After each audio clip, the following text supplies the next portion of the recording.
What's up, Patreon supporter Patrick Higgins and everyone else watching this? This episode of the Game Over Greggy Show is brought to you by Pro Flowers. I've kept it pretty quiet, but did you know that I recently got married? And you know what my wife loves? Flowers. Now, will your significant other like flowers? I don't know. I don't believe in gender stereotypes, but I do know the old saying, it's the thought that counts. So count on Pro Flowers! You can get $10 off your purchase of $29 or more over at Pro Flowers, is what I keep trying to say. And that includes their 100 blooms bouquet, a dozen red roses, and their plant gifts. And plants make me think of Poison Ivy from Batman, and that's pretty cool. Not the Poison Ivy from Batman and Robin, that one sucks. So show someone you're thinking of them and save a buck doing it. Go to proflowers.com and enter the code Greggy at checkout. That's proflowers.com with the code Greggy. Pro Flowers. What else are you going to send them? A shoe? I can use that tagline for everything, right? Yeah. Thank you.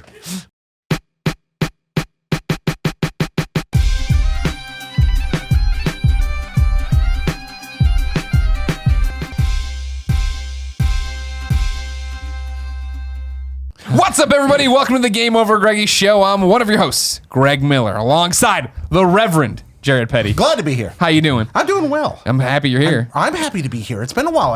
It's reasonably chipper. Yeah, reasonably chipper. Reasonably chipper. We're this close to Kind of Funny Live 3. Everyone's starting to get to the end of the rope, starting to lose their mind. It's too much crowded in here. You walk around and there's people bustling around here. There's kind of a bustle here and a bustle there and a bustle everywhere. No, it's not too much. It's just thrown. Oh, my shillelagh, Danny O'Dwyer. Yeah, thanks for supplying me with the most Irish ass mug I've ever seen in I'm the just world. saying, Amy Gills is in Ireland. She's a real Irish person, and she sent that to us, along with a little leprechaun, along with some chocolates. It's because every mug in Ireland looks like this. Yeah. How does it she feel? had too many. How does it feel being an exploited stereotype, Danny? It's great. I love it. Otherwise, I'm just like a white guy. I have something on you guys. Sure. I'm interesting. Yeah, well, ethnically. Yeah, of course. That's my unfair advantage is the fact that I'm from a country which up until 80 years ago, everyone lived in mud huts.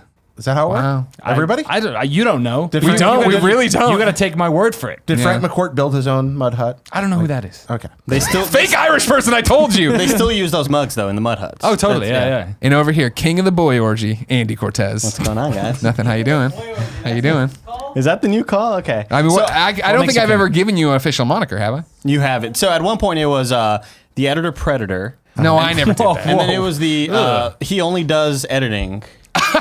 That's really good. Yeah. That's But then we immediately started breaking it and had to put you on Yeah. shows and stuff. Also, I'm seated on this side because I shaved a really long white hair on my ear last night and I cut my ear. You put it all together on what happened. Put it all together. This morning we didn't understand why his ear was bleeding. Now we know. Yeah. Yeah. Wow. Yeah. Look at that. The air was growing from there. It was That's a weird. long white hair about that long. Right. Wow. Yeah. If you're a How did listener it at grow that home, long he's without doing being about noticed? 3-4 Yeah. inches with his fingers.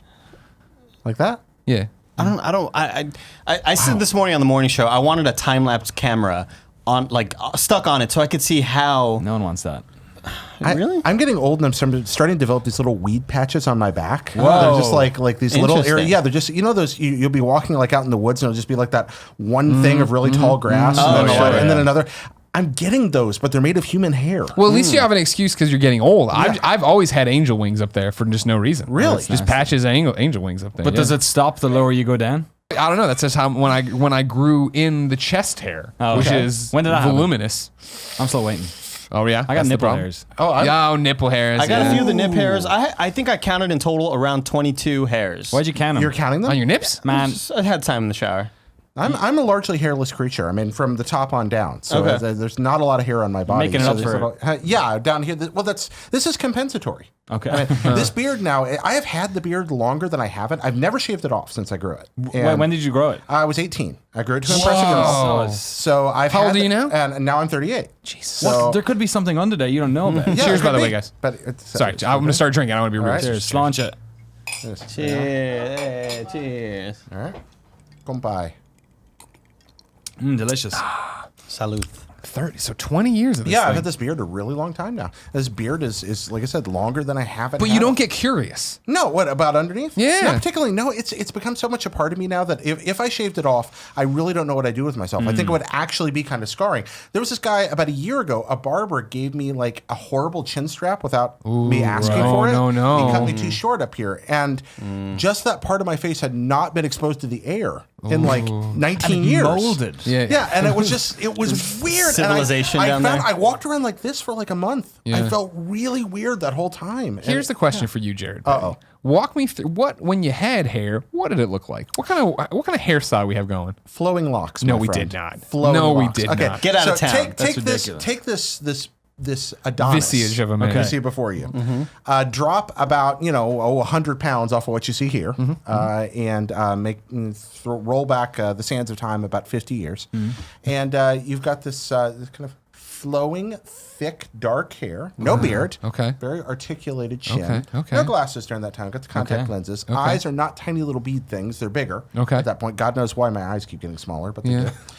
And then the GDC ponytail. Oh, so some of the many time, ponytails in GDC. Exactly, but most of the time, it was a mop top. I wore my hair in kind of a Beatles mop, and then I experimented with the locks. Therefore, I also, for a brief period of time, had a very ill-advised mustache. I'm a beard guy, grow a beard. I am not mustache guy. That's a strong mustache you have now, though. Well, it works with the beard, but bereft of context, it's suddenly terrible. It's kind of like, I don't know, what's a great sequel? Ghostbusters 2. Lost World. Okay, so we haven't gotten to any good ones here so far. Wow. All right. Yeah, it's Terminator 2. All right. No, my mustache is like Godfather 3, standing by itself, bereft of context that is awful. Okay, This is like Dumb and man. Dumber. Yeah, it's just like, ooh, you don't want that to happen. With the beard, it's great. So, what about you? Did you ever grow a beard? Hell no. No, you beard? I can't. I look like your patchy back situation. That's my patchy face situation. Oh, really? Yeah, it's real bad. It looks like when you grow your first beard and you're like 14. Yeah. Like that's my life forever. See, and it turns out gray and orange. It turns out really orange. Yeah, I look everybody like, gets I those look red like hairs. This motherfucker. There you go. Right there. Yeah. Do you that'll really do look it. like a leprechaun when you grow a beard? No, I have a buddy, Dale. He's actually in town right now who is like What up, a Dale? squat, small dude who's got like the biggest ginger beard and hair. Oh, wow. And we used to dress him up as a leprechaun. And I'm get sure him he loved American that. tourists to take photographs. Well, that's how you make some money. No, I got scared off of the beard, and I still am gun shy about it because this weekend I let it go, where I was it was getting out there, and Jen was like, "Just let it go, let it I keep think it looks going." cool. I think it really looks cool. Well, the problem is that you double back to IGN, where once I walked past Ryan Gettys' desk, Right. and he had a photo of him and his wife. And he had a beard, but I made fun of him because the photo was in black and white, and it looked like one of those photos of like when a POW gets released, and then they're like they take that first thing and it's put in the newspaper or whatever. That's what it looked like, and I made that comment. I'm like, how long has this beard been growing? He's like 2 weeks. You grow a beard for 2 weeks. Let's see. And I let it go for 2 weeks, and I looked terrible at the end of 2 weeks. Terrible at the end of 2 weeks. But it was that thing of whenever you let it grow out and shave it, it comes back thicker. Yes. Right. But I still get to that point now where I still think I look bad. And a lot of kids were saying over the weekend in the social post, like, keep it. But then we were doing the final piece. I love you this week. I didn't feel like that being that final look for it. Kind I of think like it'd lives be right a around the corner. great look for you. And we were talking just before the show, actually, about the fact that there's the tiny bits of silver in the front of your hair. Oh, now. yeah. I think that would come out in the beard, and that would be a great look for Very you. distinguished, Greg. Yeah. I think it look great. You have a good beard. No, I don't. Yeah, you do. So- excellent beard. You're the best looking kind of funny person. How's it that doesn't- feel? It doesn't connect right here. Right. And for the longest time, it was really only this and some goatee, not a whole lot on the cheeks. No going chops, on. no chops. Yeah, no chops. Which is unfortunate because I got most of my genes from my father, and he had a beard like age 12 or some bullshit. Yeah, so Did he I look got the like a short end of the sexy stick. pirate? Yeah, Yeah. yeah, he did. Yeah, You kind of look like a sexy pirate. thanks. Yeah. No, I've I been can told see that it. before. You look like a young Captain Morgan.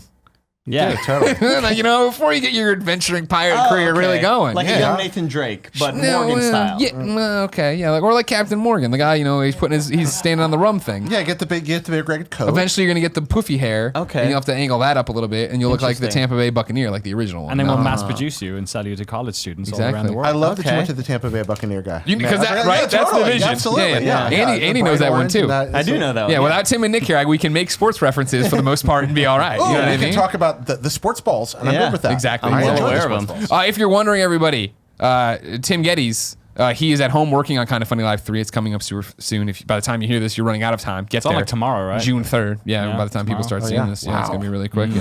San Francisco, come do it. And Nick Scarpino tried to come in with a cold this morning. We Don't threw do his that. ass out. Don't do that. Oh, really? We were like, don't do this. We have a live show coming up. Get the fuck out of here. We He threw didn't him use out. his mic, did No, he? of course not. Okay. No, don't worry No. about it. And No, also, I he's used probably his- faking it. He probably has a job interview. Okay. Is that what? Yeah, you're probably right. Probably does, right? Yeah. God damn it. So the kids are away now. We get to play. It's the Game Over Greggy show, of course. If you didn't know, each and every week, 4, sometimes 5 best friends gather on this table. Each bring a random topic discussion for your amusement. If you like that, head over to patreon.com/kindafunny where you can toss us a couple bucks, get a whole bunch of exclusive perks, goodies, and other things, along with early access to the show. But if you have no bucks to toss, no big deal. Head over to youtube.com/kindafunny where we post the entire show day by day, topic by topic, until it goes up as one big MP3 and video the following Friday. So with them gone, I already invited Jared in. That was happening. No Tim. I'm like, no big deal. I'll grab Andy. Then when Nick went down in a flaming glory Bag of today, hammers, yeah. on the morning show, Andy came in right away. They brought in the right-hander. Yeah, exactly. Came in from the outfield. And No, you didn't even warm up. You didn't get to the bullpen or I anything. didn't get. Yeah. Yeah. I was ready for my call though. That's the But you thing. came in and you That's destroyed the it. mark of a true fucking athlete. I feel like I'm in giant-sized X-Men, like number 1. Like just brought in here. Well, just this is my thing. Is like this is a great crossover because then what it was in the morning show, I was like, "Hey kids in the Twitch chat, who should we have? Don't just throw out The Rock. I hate it when they do that. You should have I The said Rock Dwayne on." Johnson. Yeah. Well, thank you very I'm much. sorry. Yeah, exactly. And eventually, though, I was like, well, if anybody's watching, they can chime in. And you, of course, Danny O'Dwyer, were watching. I was a fan of Kind of Funny content. Thank you. I like to watch your stuff. You almost said stupid stuff, didn't you? I like to watch your shit. I like to watch it, and today's like my Friday because I'm leaving for the rest of the week. Right. So you know when you're like working, but you're also like, oh fuck it, like, Yeah. I'm almost done. I'm not gonna do that much on this Final Fantasy doc today. And then I was like, yeah, that'd be cool. I'd love to go over and meet those Senioritis guys. mode, if you will. See what? Senioritis. Senioritis? Is that what Yeah. that's called? You got that? You Shit. have that over there in Ireland? You got senioritis? No, Your what is senior year of Oh, you high just school, slow you're just like, down. fuck it. Yeah. Oh, yeah, It's totally. senioritis. I don't care, man. I'll I fuck left on the the whole desk. way through high school though. Yeah, oh, yeah, okay, please do. just from the beginning. Fuck on a desk. So this is my thing. Are we just gonna blow past that? Yeah, of course. My whole thing is it is a superpowers episode. Right. I can't remember the last GameOverGreggy show I had, which was an official episode with like basically a brand new cast and everything. Right. So the first topic, I was like, well, we got to booze number one, get it Okay. going, and then we have good topics coming up. I think the number one topic should just be fucking around for a while, get in the Sure. flow, hang out with everybody. Sure. So let's get back to this now. Yeah. You're talking about all these different things. You're going. Where are you going? Where are you going? I got a cousin's wedding. Yeah. Oh, And it's my cousin who I've like never actually visited because he lives in Chicago. Great place to go. Should I've go. never been. You should go. so why I are you am. going to his wedding? Why am I going to his wedding? Yeah. He's my cousin. So like you don't know him, but you're going to his wedding? Oh no, I know him. I've just Oh. never been to Chicago. Oh, okay. He's I come to misunderstood. I Ireland apologize. before. Okay. And my All uncle's right. there. And my uncle literally fuck you, Greg Miller, for giving me this mug. My uncle Oh, my shillelagh. my uncle literally owned a group of Irish goods stores in the Chicago, Illinois area. Hell yeah, he did. called Blarney Incorporated. Okay, nice. Which no longer does he run. He works on a bunch of other stuff at the moment. Why doesn't he run He anymore? golfs now or something. I don't know. Maybe the bottom fell out of shillelaghs. See, here's my thing about it is like growing up in Chicago. Right. And I don't know how it is now because I got the fuck out.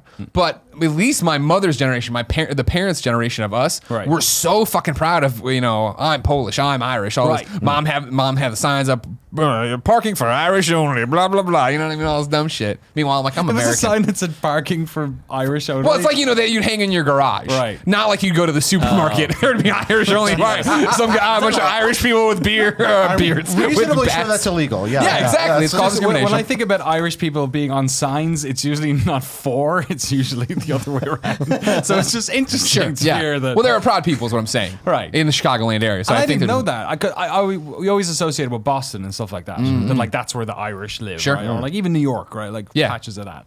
But apparently Chicago as well. Oh yeah, big time. Irish Catholic out there. Yeah. So I'm heading out there first time. Now, what's interesting, you're skipping the most important thing because when you were hitting me up to be on the show today, you're like, I gotta go, but I'm going tomorrow by train. I am. Who the fuck goes anywhere by train I anymore? know, right? Nobody does. I think this is an excuse to like. I've been working for like a month on this Final Fantasy edit, and I love trains, and I think this is a really good excuse to like get out for like longer than because otherwise I'm just dropping in on a Friday, wedding, getting the hell out. Right. Whereas this is like a fun time for me and my wife to have like a little bit of like our own little adventure time. Yeah. And also you can take a train, the Zephyr. It's actually the same one they do before GDC on Train Jam. Oh, the It's jam? just the opposite way. Okay. Is that I'm going from Oakland and Jack London, I think, to Chicago. How long is it end gonna to take? end. 58 hours, I think. train travel is the best. Right? That's so exciting. I've Oh never my been gosh. on one that long though. Oh man, but you're gonna get to sleep, right? You're Yeah. doing like 3 days. You're Did gonna you get have like a sleeper car and all that goods jazz? cabin. So you're gonna have that. Yes, we got our own like small, not the fancy one, but we got like our own little cabin. Oh, Okay. but not like the James Bond cabin. Not like the No, one it's with, not, oh. there's one you can spend like thousands on if you Okay. want, but like it's only 3 days. May I ask how much this costs? Because I'm trying to gauge against a plane ticket and stuff like that. Oh 'Cause no, you- it's more expensive than a plane Well, ticket. okay. It was like maybe around between 700 and 800. Oh, okay, that's not Yeah. terrible. That's not bad. Yep. Does that? I think it does include. I don't know if it actually maybe it doesn't. Just have to pack a bunch of Cheez-Its and stuff. No, there's a car. There's a car. Yeah, they got a club car. okay, But then that's good. 3 meals. So we did also like just fill a bag full of like Diet Cokes and chips. And So, bananas. are you planning on staying in the room a lot, or are you going to be wandering around the train? So the way they do it Do they have a is- Dave and Buster's car? They don't. They have a food car, Yeah. and they apparently have like a little general store, but they have a viewing car because you're basically going through like I don't think in Montana. You go through like what's the one with Salt Lake City, Texas. Utah, yeah. and like eventually you end up going through Kansas and stuff as well, right? But like there's all like the pretty stuff as well, Yeah. And you can see like we've done the time to see when we're going to be awake, so we're going to be awake through like Nevada. It goes up to like Truckee and all that on the way over, Okay. and then it's like really pretty, and then you go sleep for like the boring parts, and then you wake up for the next stuff. So Have you done a train with a touring car before? never. Oh, it's amazing. How do you know so much about trains? Oh, Were you? because I lived in Japan for a long time. But were And you so taking it everywhere? Yeah, but you just take the bullet train. You're there. No. Everywhere. No. You take the Like a bullet mile train and down you're the there road. when you're in a hurry. But if you're just wanting to see the countryside, or 2, if you're poor like we were, then you take the 5.5 hours of train transfers across country and go from rural train to rural train to rural train, Okay. and travel through the countryside and travel through the mountains. Plus, we lived up in the mountains. We didn't live in the city, so every train trip up to us was this tiny little train. We called it the pee-pee train because it smelled like course it did. cat pee. And most of the trains in Japan are really, really clean. But the Nagoragawa Railroad had one train car that a cat had peed in like 20 years before, and the smell had never gone away. And so we'd ride up the Nagoragawa and back down, and then get on JR and then ride all over the country. But the touring car on the Takayama Express, Takayama is this beautiful, idyllic It sounds town. like a Ghibli movie. Doesn't it? This whole thing. Okay, so have you seen Your Name? No, You haven't seen Your Name? God, Haven't I seen- need to. Okay, so the little town that's featured in Your Name, my wife and I lived about 20 miles from that in Japan, up in the Japanese Alps, and Takayama's not far from there. The Japanese Alps. Yeah, with like the They're very big, far away from the rest of the Alps. the big giant mountains in the center of Honshu. I mean, they're huge. They're immense mountains, like super duper tall, and covered in snow most of the year, and very beautiful. But And then you jump off and you can just hang glide the whole way down. Yeah. well, Like, yeah, it's exactly. great, That's yeah. how it works. If you That's where they see it, got you the- can hold go the to chicken. Have you upgraded your climbing statistic? But the touring car on the Stanley bar, Takayama sorry. Express, if you went up in the winter, the snow would be melting off the mountains, and it would turn the river the color of jade. I mean, it would be like this. Do you work for the Japanese tourism board? Because No. I've literally just come back from there, and now I want to go back. Oh, like, it's right away. amazing. Takayama's extraordinary. You go up there, there's just like you're up there in the snow, and it's this mountain town in the middle of nowhere. And unlike the rest of the country during World War II, the mountains weren't bombed into nothingness, and so Right. all the buildings are. So there's thatch roof cottages up there that are hundreds of years old, and there's temples that were never burnt down and rebuilt, and so you go up to these bridges that are just ancient, and it's so different than the rest of Japan, yet so uniquely Japanese. But these touring cars, you look out and you're going through cedar forest in the snowfall with this literally green river, like of waterfalls cutting down, and just for like 2 hours winding up, and there's like icicles and magical elves running through the All right, woods. so that's and what it's- I'm it's doing, great. except transpose all that with Kansas. Yeah.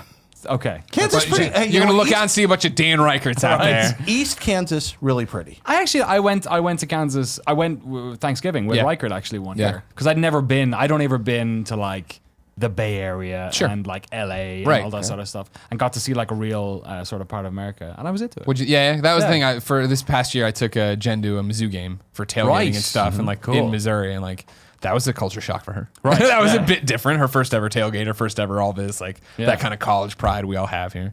Yeah. Did you like flyover country? Like, did you enjoy it? Yeah, I did. It reminded me of back home in a way where it's like you feel like you're kind of from. You don't feel like your identity isn't like attached to this identity that everyone else has, these millions of other people have. So you end up crafting your own sort of one, which is kind of like back home where like, I'm from a town of 40,000 people, but like we have an identity and we hate the Kilkenny, the ones next door, and we like these ones. And, you have just that weird tribalism. Yeah. And there's, I don't know, when you're a foreigner in another country you're living in, you tend to like know, 4 or 5 of the things, and then everyone else is just the other people. But to go there and then be like, oh no, they got their own thing going on. Yeah, And this yeah. is the type of people They have their are own and culture, stuff. and this is what they're doing. Which was it. And then being in Japan last month was like the same kind of thing where it's like you get an appreciation for a whole different way of a culture looking at themselves. Yeah. And that was like super fascinating. Andy, where have you been out of the country? What's your I've status never on this? left the. I've been to Mexico because I pretty much lived right there on the border. Can I see your paper? in Tijuana. I do have my papers. What? I'm just saying, we all have to be visual. Saying you see something, say something. Yeah, you're right. You're right. Oh, You're shit. right. I'm Yeah, an so American. We'd cross the border to go visit a little town called Reynosa, and they sell like you'd go there to eat food and drink and shit like that. Sure. And actually, a lot of kids back home when I was in high school, would cross the border to go drink because it was legal over there. Or Yeah, of whatever. course, of course. But it was so fucking terrifying. I couldn't imagine ever doing that. And I never wanted to because I was so scared of like just getting caught and things like that. But no, so I want to travel before I turn 30. That's coming up pretty soon. Okay. February. Oh, Jesus. Okay. Oh. Yeah, so I want to hit. Where do you wanna go? I want to go to either Tokyo Hell yeah. or New Zealand. I really want to see the Shire. Okay. Okay. So bad. 2 great plans. Yeah. I didn't know you were that big of a Lord of the Rings fan. I mean, not the books. Like, I Yeah, didn't sure. Read the book. Who reads? I read Fellowship once, like in 6th grade or whatever. Yeah. Oh, okay. You shut up. Kevin, use your microphone.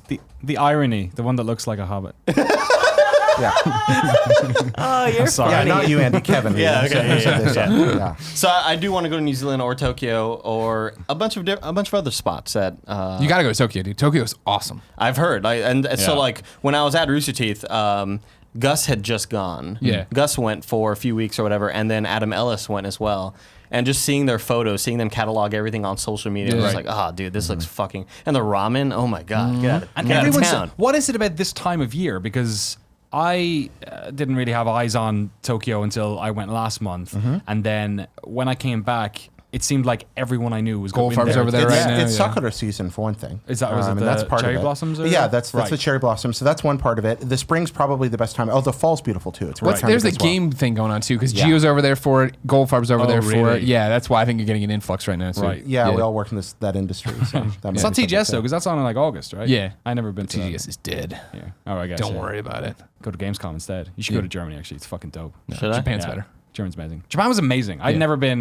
I'd never had that like feeling of being the other. Yeah, more right? Than any of my Exactly. life. It's like super, and like there's no. It reminded me of going to Poland where everything is like written in an alphabet. You're not like the non-Roman alphabet or whatever. It's like you don't have a reference point for anything, and like even things that like you can they're kind of accurate to the Western world. They're like different in their own way. Like even saying hello and like talking to people is just.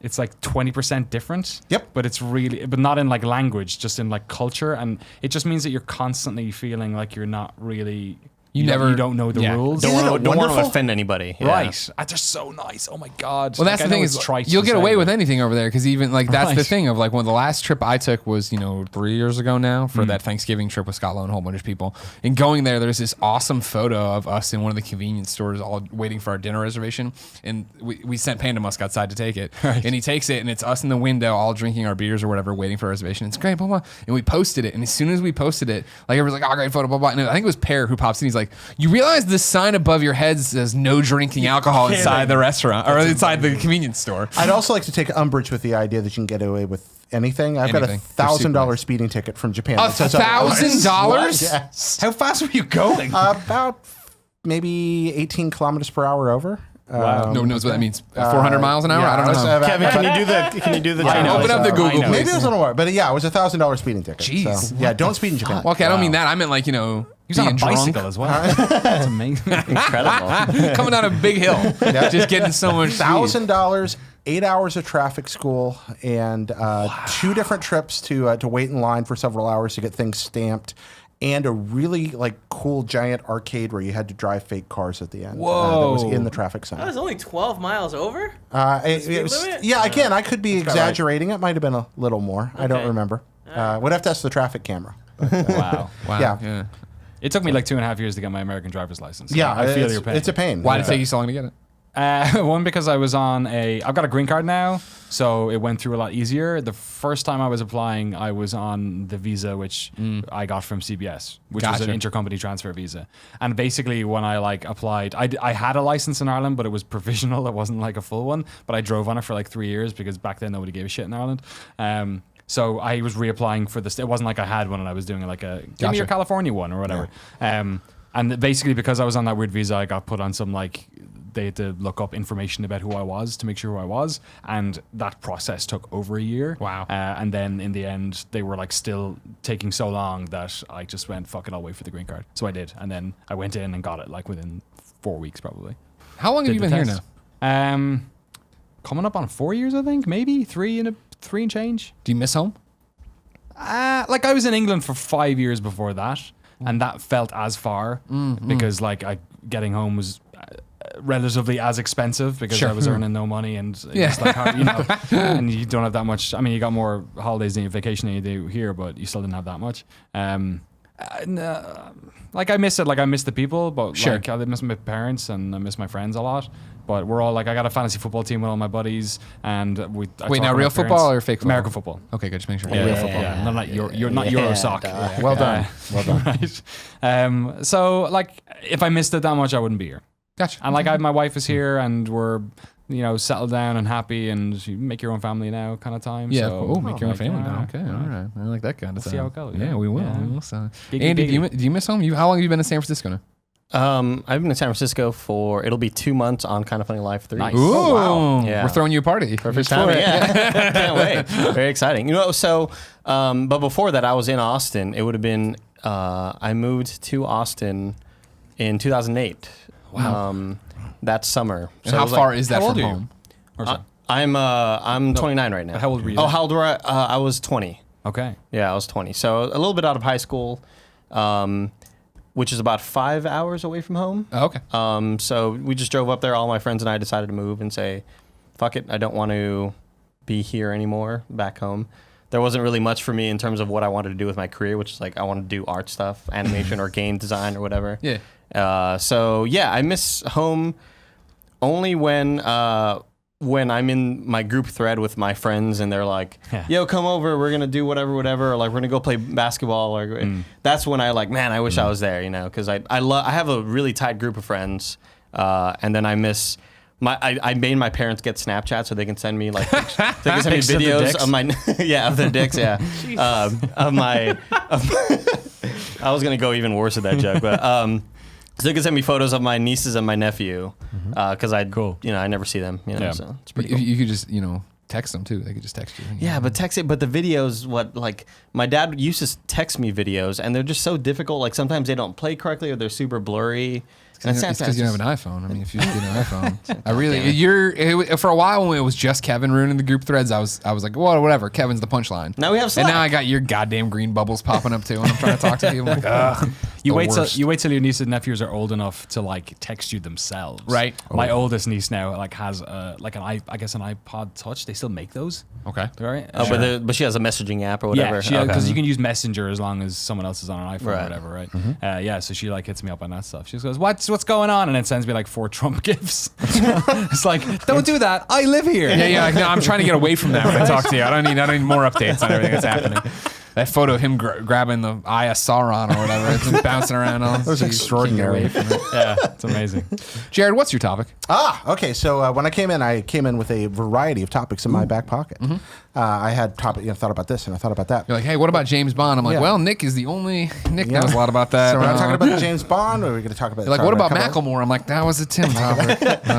So Greg said, hey, why don't you talk about something a little more serious? Sure. So serious or frivolous, depending on your perspective, because this is a pretty wide open one. For those of you who don't know, I don't talk about this as much publicly. I used to be terrified to talk about it, especially after I moved out here, because it's a part of my background that for a while I was uncomfortable sharing with people, because I think a lot of presuppositions come along with it, and those presuppositions are often justified. But eventually, Greg found out and started calling me, I believe you called me the Wiki Wonder Kid for a long time. Yeah. But you changed the moniker you laid upon me to the Reverend. Because on One Beyond, you finally stumbled in. You're like, oh, yeah, and I used to be a reverend for a long time and preach. I was like, what? I was a member of the clergy, still ordained, and they haven't taken it away yet. We'll see when that happens. But I want to ask you about theology. Okay. And specifically, at this point in your life, I want to ask you what, if anything, God means to you at this stage in your life. Whether that mean absolutely nothing, whether that be frustration or hostility at how that's been used, whether that be something very personal. Right now in your life, who's God? What's God? This is an intervention for you, Greg. What? I got a long answer for this one. Go for it. You guys want to go first? Or? No, you go. I can go first and get it over with. Go for it. Okay. So this is a topic that's always been tough for me to talk about and even think about, but I don't necessarily know what is out there. I don't feel like I believe in anything. I think that there's something out there, but I don't think to me, it's not this all-knowing all helping sort of being out there. I just see too much shitty things going on in the world, and it always makes me wonder, like if people believe in this, why does all this shitty stuff happen, you know? Mm-hmm. And so that was always my confliction. And that's been since, man, I was like fucking 8 years old or 7 years old, like just always doubting and not ever, always being, always questioning my pastor back in the day. And, So you grew up in a church environment? yeah. My family are Lutheran. My mom grew up Catholic and then switched over to Lutheran. She had a Reformation. I guess my dad just made her. But I had to, I was involved with the church. You know, I went to did Sunday school and I, did my communion and all that stuff. But it was always a tough topic for me, especially because my parents are religious, and to this day they'll still text me, hey, God bless you, don't forget to pray and stuff like that. And and it's always something. Just text back you playing the guitar. Yeah, like, shut up, mom. Snorting coke or whatever. No, it's always tough for me to interact with them about that stuff because I'd feel like it would be disingenuous for me to say, like, sure, God bless you back or whatever, because I know deep down I probably don't mean it, because I just don't. I'm doubting everything. I'm very just pessimistic by nature. So that's my sort of stance. You mentioned a contrast. This was almost what I asked instead of just saying, where's God in your life right now? There's this word theodicy, which is the question of God and evil. It's something that's literally as old as Job or older. A question people have been asking for thousands of years. If God exists, why are things so awful?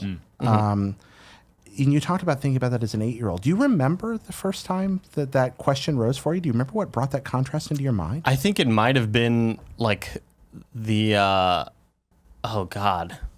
Because I remember talking to my pastor about soldiers killing people in war. Right. And even my pastor was like, oh, fuck. Like, are you kidding me? Yeah. Rest in peace, David. Great guy.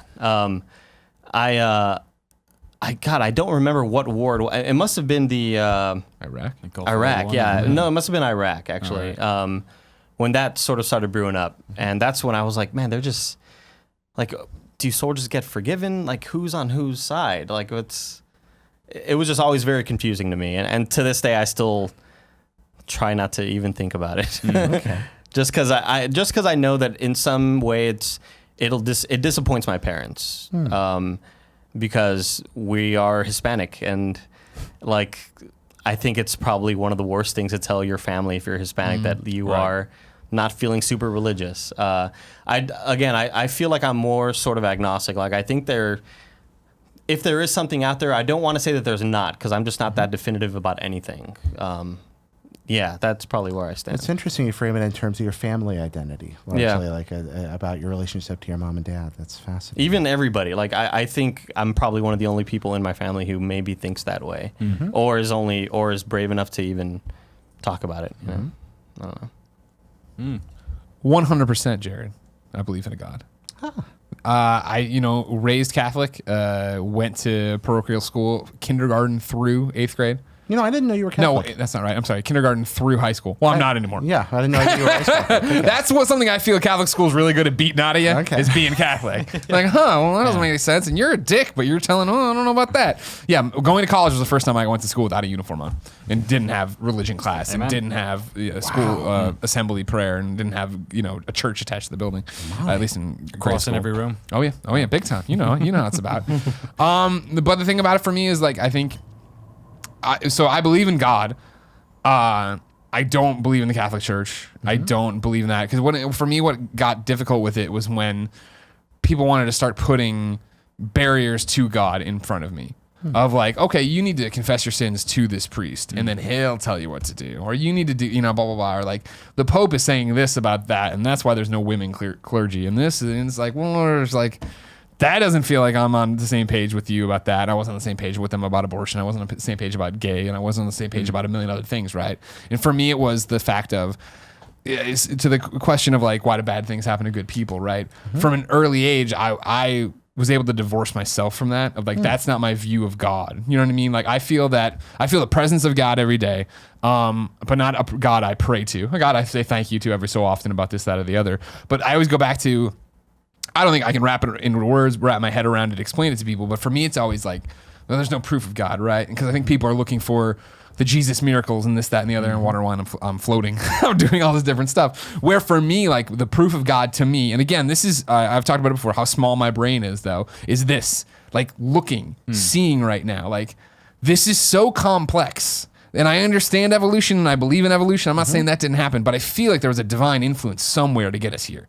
This is so confusing. And like, I think about all the time of if I was blinked into another dimension tomorrow or whatever, and like, you know, they were back in caveman times and I was trying to explain the pen, the table, like, how did you make this shiny glass? I'm like, I don't fucking know. Like, you know what I mean? Like, you don't understand how complicated any of this is. How do radios work? Yeah, exactly. Yeah, exactly. Fucking magnets. How do they work? You know what I mean? Like, there's a million different things.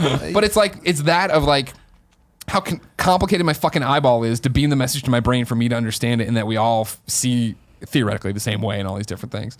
But then it's also the thing of like, I talk about this all the time and it's a stupid one, but for sure, my entire life, when I walk down streets at night, lights will burn out street lights. Yeah. And it happens to everybody, but for me, it happens at such an alarming rate that if it was happening for everybody at the rate it happened to me, the whole street would be dark. Okay. And so for me, I feel like that's just always a gentle nudge of like, oh, something's happening. There's something happening You here. see that as portentous. Yeah. And so I don't believe in a God who's guiding this or doing that, but I do believe in the fact that I'm a good person. I try to be Superman. I try to live my life to these values of help other people and do whatever. And that's always the other thing too of like, people are like, what would Jesus do? And I'm like, nah, I don't believe in that. What would Superman do? You know what I mean? Like that's what I've been able to wrap my morality around. Right. But like, I've had every blessing in the world. I've had every break go my way. I've had everything I ever dreamed of come true. Like, granted, I think part of that's work ethic, part of that's, but I mean, part of it is the family I was born into, the opportunities I was afforded, the way it all happened. But, and I'm not trying to take away and say it was all a master plan, but I do feel if I was a complete asshole, like I'm a big guy, karma will settle any score. You know what I mean? I don't need to do this. I don't need to do that. So I live my life the way I want to and try to be a good person and try to rise above it and not get in the mud and wrestle around with people for no reason. So you see God as a part of a very complex series of things. Yeah. It sounds like a pretty holistic perspective. When it comes to that theodicy question, you said I don't really see involved in that. Do you feel like God just kind of steps back and lets things happen? Yeah, that's the thing. And that's what where I think my brain's too small in the spectrum, right? Of like, I can't explain to you what it is. But like when Colin and I would talk about this, whether it be on a show or over beers or something, he'd always say, well, you know, it's what's going to be the breaking point for a lot of people is when aliens show up finally or make contact and there's life outside of ours and that will shatter religion. And I was like, but it wouldn't shatter mine. Like in my definition of it, I believe there's life out there and I don't think that's dissuaded from it, and I don't. Like for me, it's the biggest question that it's come back to over and over and over again is just like, how could there at some time have been nothing? I get the Big Bang, I get the universe expanding, but how did those elements get there? And like, how has there always been something? That just doesn't make sense to me. And that's like, so you recognize the incomprehensible, and you find God to be a part of that spectrum. Exactly. Yeah, exactly. And I think it's one of those things I'll never have the answer. You know what I mean? Like, I don't think that's what it's about for me. But so already two friends, two vastly different perspectives. Right. But that's why we don't talk I anymore. have one thing that I want to add to mine Here we go. that I have to sort of draw out because Jesus. it's kind of confusing. Okay, so Can we get Skycam, Kev?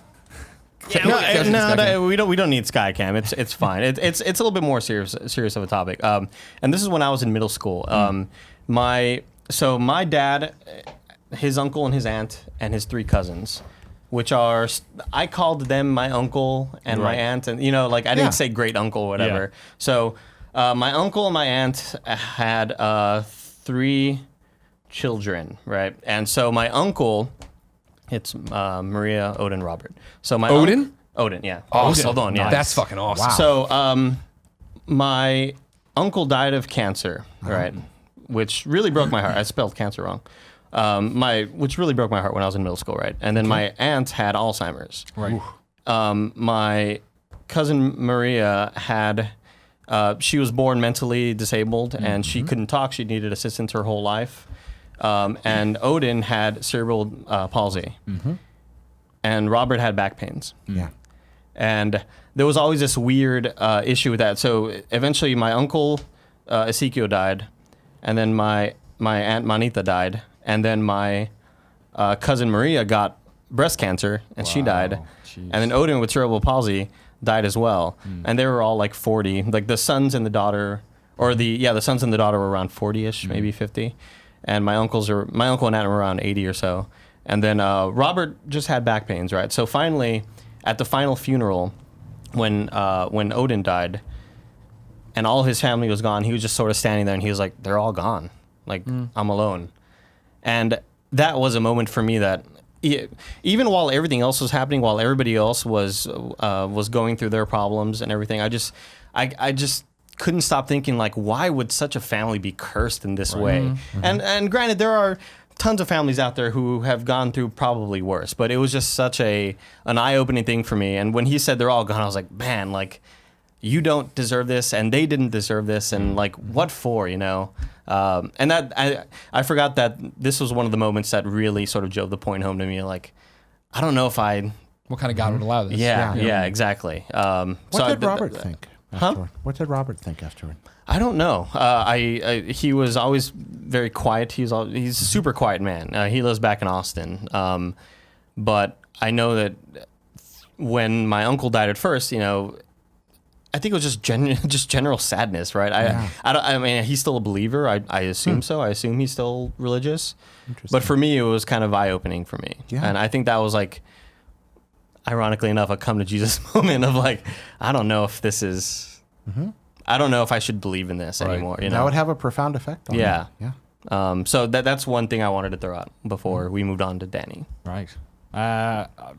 Probably the opposite side. Maybe it seems like we have a fairly similar in terms of our education and upbringing and whatnot. Like, I grew up in a profoundly Catholic country, probably similar actually to a lot of like sort of Latin America, right? Where it's that whole, it's like wrapped so deep into the culture and into how like families interact with each other, and that whole idea as well of like people, you know, God being like an important part, and the disappointment you get, right, when somebody like a kid decides not to be religious anymore. So I grew up Catholic, like actively so. Went to mass every Sunday with my parents and family, prayed every night, and then my sort of, we talked about it a bit on Pockets a couple of months back, where my OCD and depression was sort of kicking in at around the time that my sort of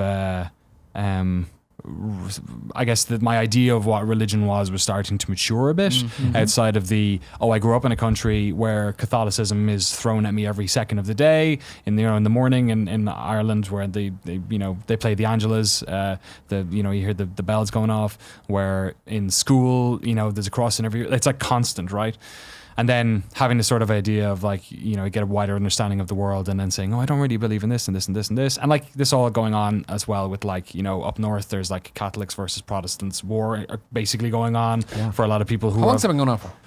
I mean, like the Troubles, since the Good Friday Agreement was signed, like there hasn't been active like paramilitary like stuff going on up there. Every once in a while there's a tragic like, a policeman is shot, or there's somebody assassinated, or there hasn't been bombs and stuff like that for a long time. Gotcha. Like that was pretty bad in the 70s and 80s, and then the 90s, and then it all kind of got relatively resolved. I mean, pretty much.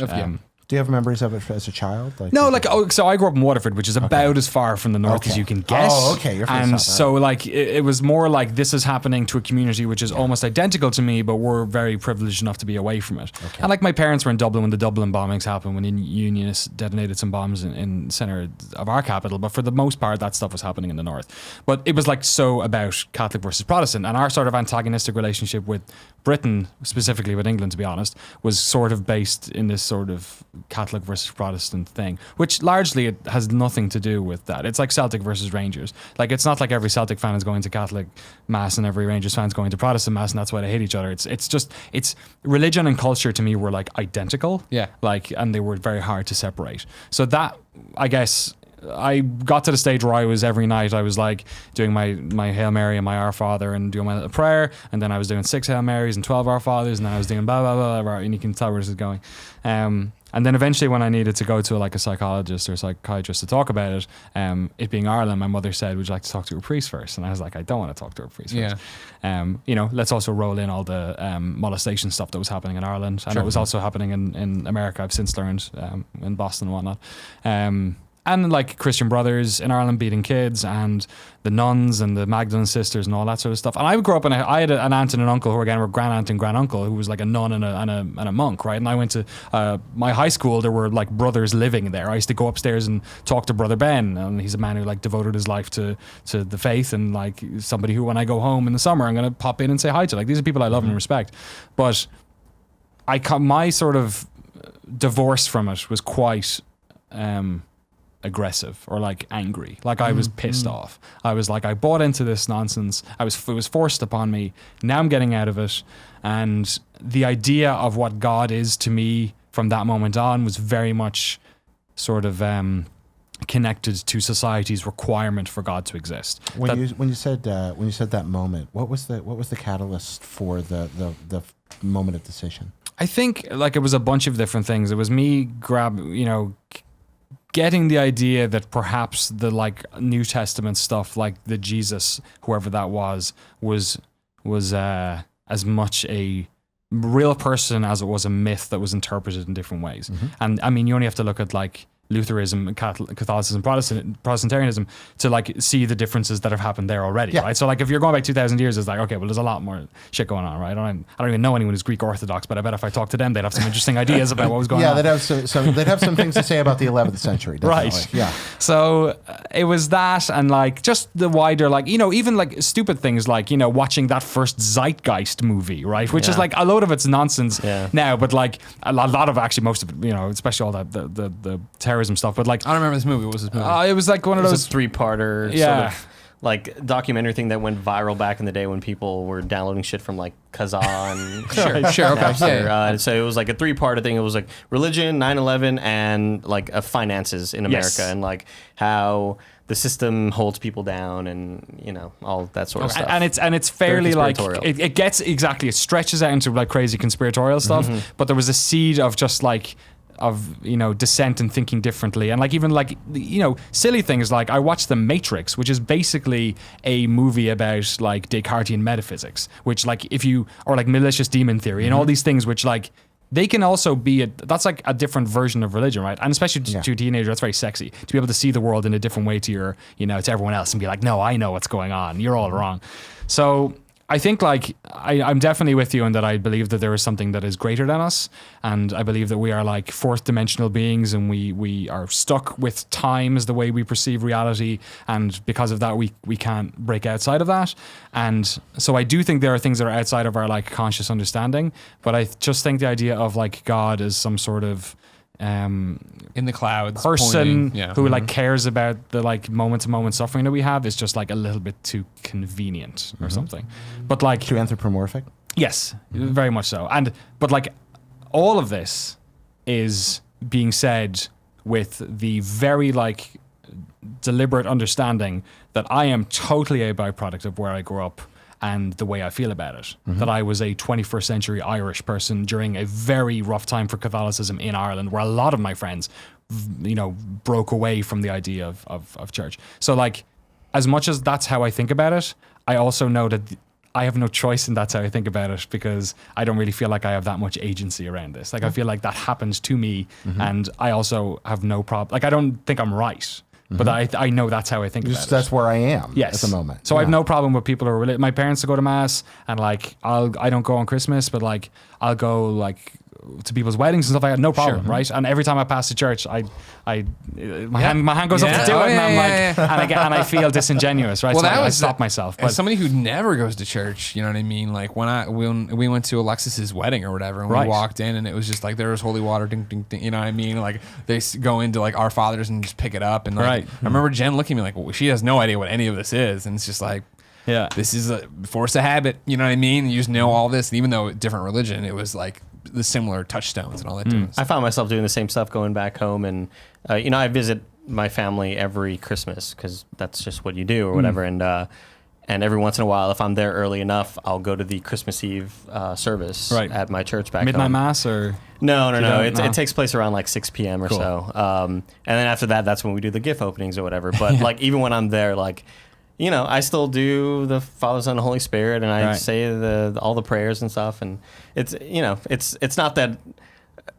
Again, it's not a thing that like everybody's wrong and this and that. It's just like it's just how I feel, I guess. In a weird way, I miss it. I remember playing, I think it was BioShock Infinite or something. I know we don't talk about video games, but I know you're allowed to talk about video games. You're fine.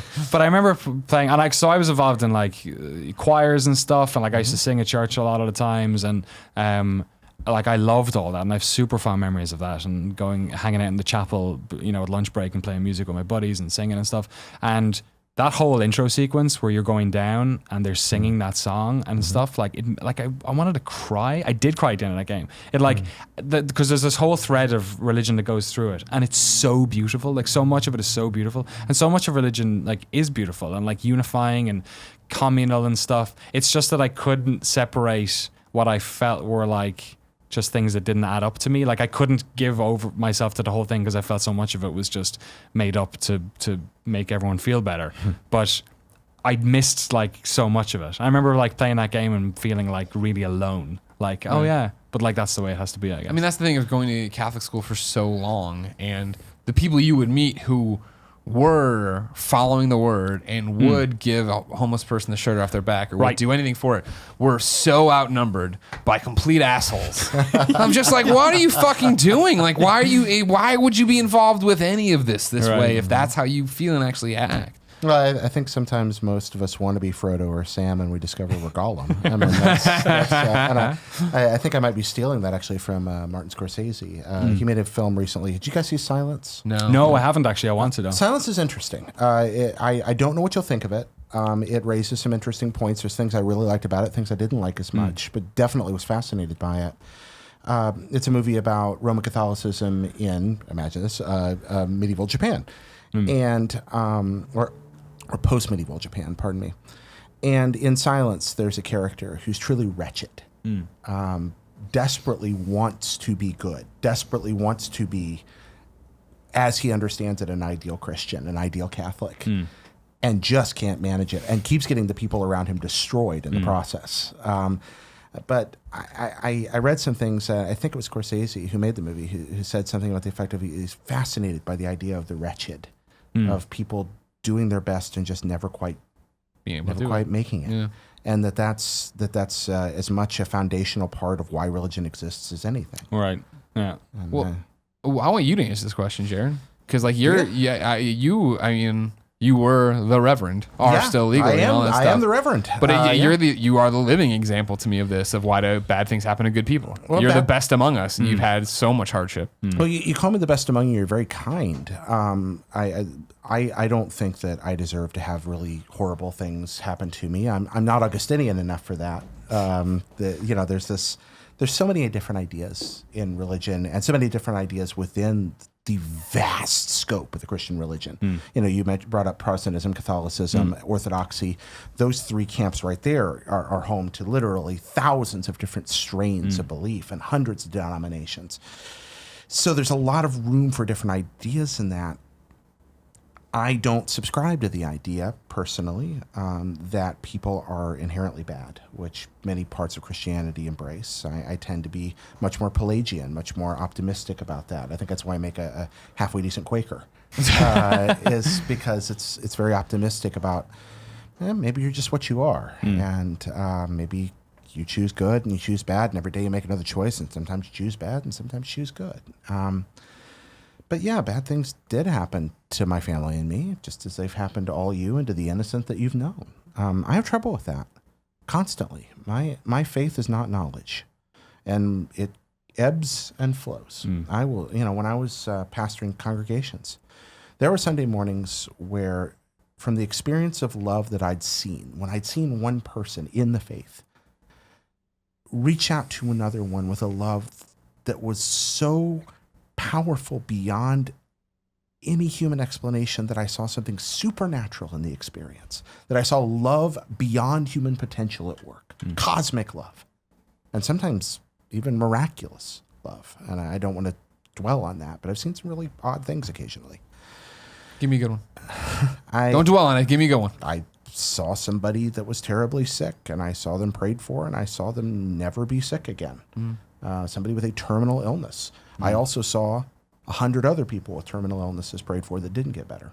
But I saw one that did, and it changed my life. Sure. I mean, I don't know what to do with that, because that person, as good as they weren't any better than the people who weren't.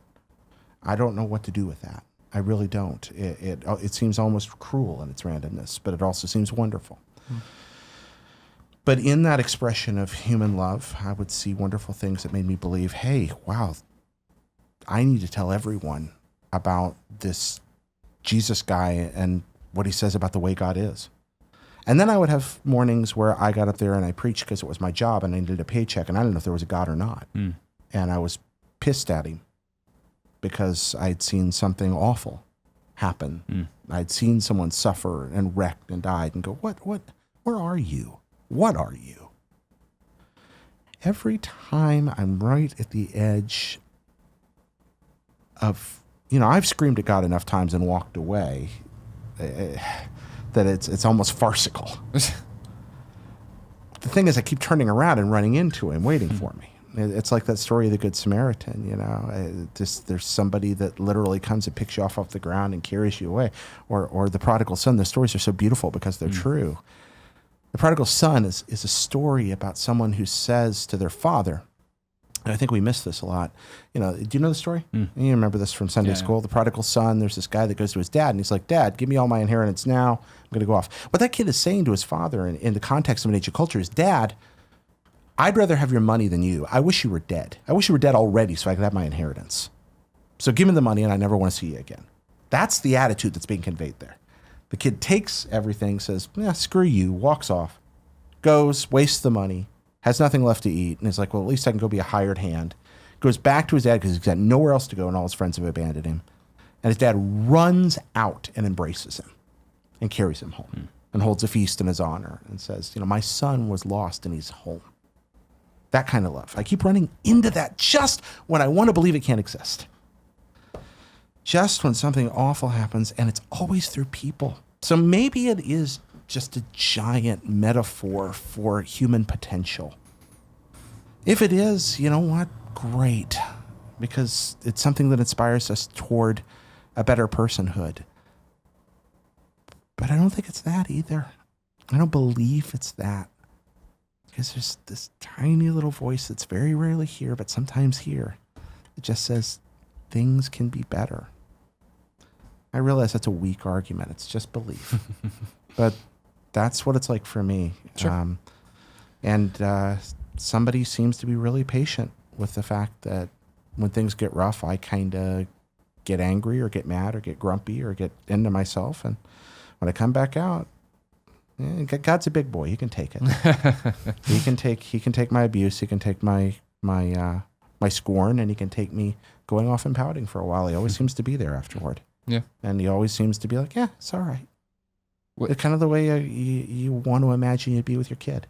What's always fascinating with me is when people talk about it and they argue about it, and they want to argue about religion, right? Whereas for me, all of us having a different interpretation of it is just your belief. None of us have the answer. What does it matter, right? If it all motivates you to be a good person, if you want, we're all good people. Like, you know what I mean? I know you all very well. And it's like, whatever makes you, fine. Yeah, maybe I do die, or maybe I die and I never know anything, which is probably true. But if I die and it turns out it was just fucking lights going out, well, big deal, whatever. Hey, if I died and it ended up I was wrong, I'd be super jazzed. I think where some of that comes from, it's two things. And I've seen some of it is a loving concern. In some strains of Christianity, there's a very strong conviction that, people want to evangelize to you because they want to share the love with you. Yes. They want you to understand it. They want you to be a part of it. But some of them literally are trying to save you from, burning in hell too. They're like, oh God, I'm scared for you. Sure. Yeah. I love you. I don't want a bad thing to happen to you. Sure. So some of it comes from that.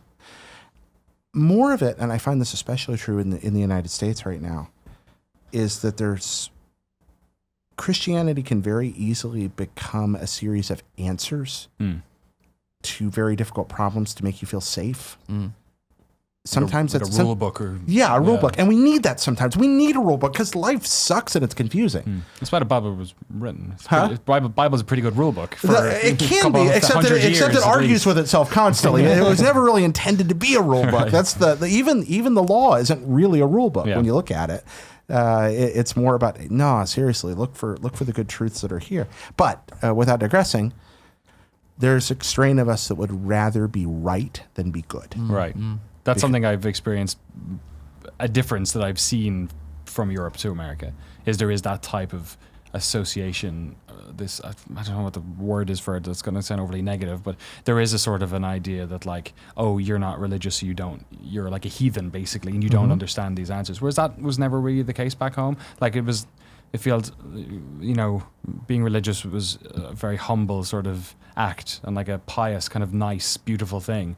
Whereas all too often, at least maybe just in the crazy 21st century we live in at the moment, it does get thrown out as this like, you're either with us or against this kind of thing, which I think then only goes to make people maybe more doggedly dogmatic and more aggressively atheist because it just It pushes people away. right, yeah, Yeah, which is silly. And that's actually something that, sorry to No, it's interrupt, okay. that's actually something that like I talked to my wife a lot about because she grew up completely outside of religion in an atheist family, and she feels almost that like the idea of having a faith has been robbed from her because there's all these rule books that you need to be part. You need to pick your clan, and if you're not in one of them, then you just gotta play solo or whatever. Yeah. And it's that's like an interesting problem to have, I guess. Yeah. Yes. Religion's weird. It is. Yeah. It is. That's what you can. That's the SEO on this one. Religion is Religion weird. is weird. The Game Over Greggy show topic too. Danny, what's your topic? And also, Kevin, will you open the back windows and bring me more ice? It got warm again. Yeah. I'm glad I'd worn my Yeah. shorts after Stupid all. ass I was in Oakland. It's studio. like 10 degrees warmer. Kevin, I don't want to be rude, but do you mind bringing some water if you're bringing ice? No. Thank you very much. Anybody else? I'm good. I'm still working my way through these various liquids. Working my way downtown. You want some ice? Yeah, Are you going to a gig? I did. Sarah Barry Ellis, is that her name? No, get the fuck out of here. God, I hate you. No. God, you're a monster. I only know that one song. It's a great video. I went and saw Vanessa Carlton. Vanessa Carlton. And then I also just got my Michelle Branch tickets. Oh, okay. So I'm pretty stoked about that. Michelle Branch. Yeah, exactly. Sarah Borealis or whatever is the one Tim's always Aurora saying is more Borealis. important than either of them. Yeah, Aurora Borealis. No, he talks about someone else. Is he? Does he? Yeah. Somebody I I'd don't never even remember- heard of that he claims I was don't even just as remember big her as them at the fucking time. name, yeah. exactly. That's Such she doesn't matter to him. Yeah. Anyways, Danny, what's Thanks. going I on needed with a bit of a palate cleanser between. yeah. Well, serious religion topic now. Yeah. Danny's bullshit. I know, it's just something so fucking trite. We should have just talked about the Bachelorette instead, but it only started Tim would last help night. you. Only I Tim know, would, that's yeah. the problem. I heard the captions were really good The captions for the guy. Like, what was the one guy? He's like a tickle. He tickles people. Tickler? Yeah. And he did. True to form. He tickled Oh, her my right in goodness. there. I don't know what the fuck y'all are talking Let's about. find out. No. Got there eventually. One of my favorite videos ever with Colin was the conversation with Colin. Yeah. And somebody submitted it was just tickle Colin. Oh, really? And so I did it, and expecting him to not care because Colin is just Colin. Yeah. And I did it, and he screams in agony. Oh, and he it turns hated out he's it. this whole, and it's launched this whole giant topic about how he hates being tickled, and this is like worst It's nightmare. so I'm strange. Like, holy But fuck. like, yeah, Thank you it's so like much. it's something that's completely like Thanks, Kev. Thank you, Kevin. Thanks, dude. Happy birthday. Not yet. By the time this post will be.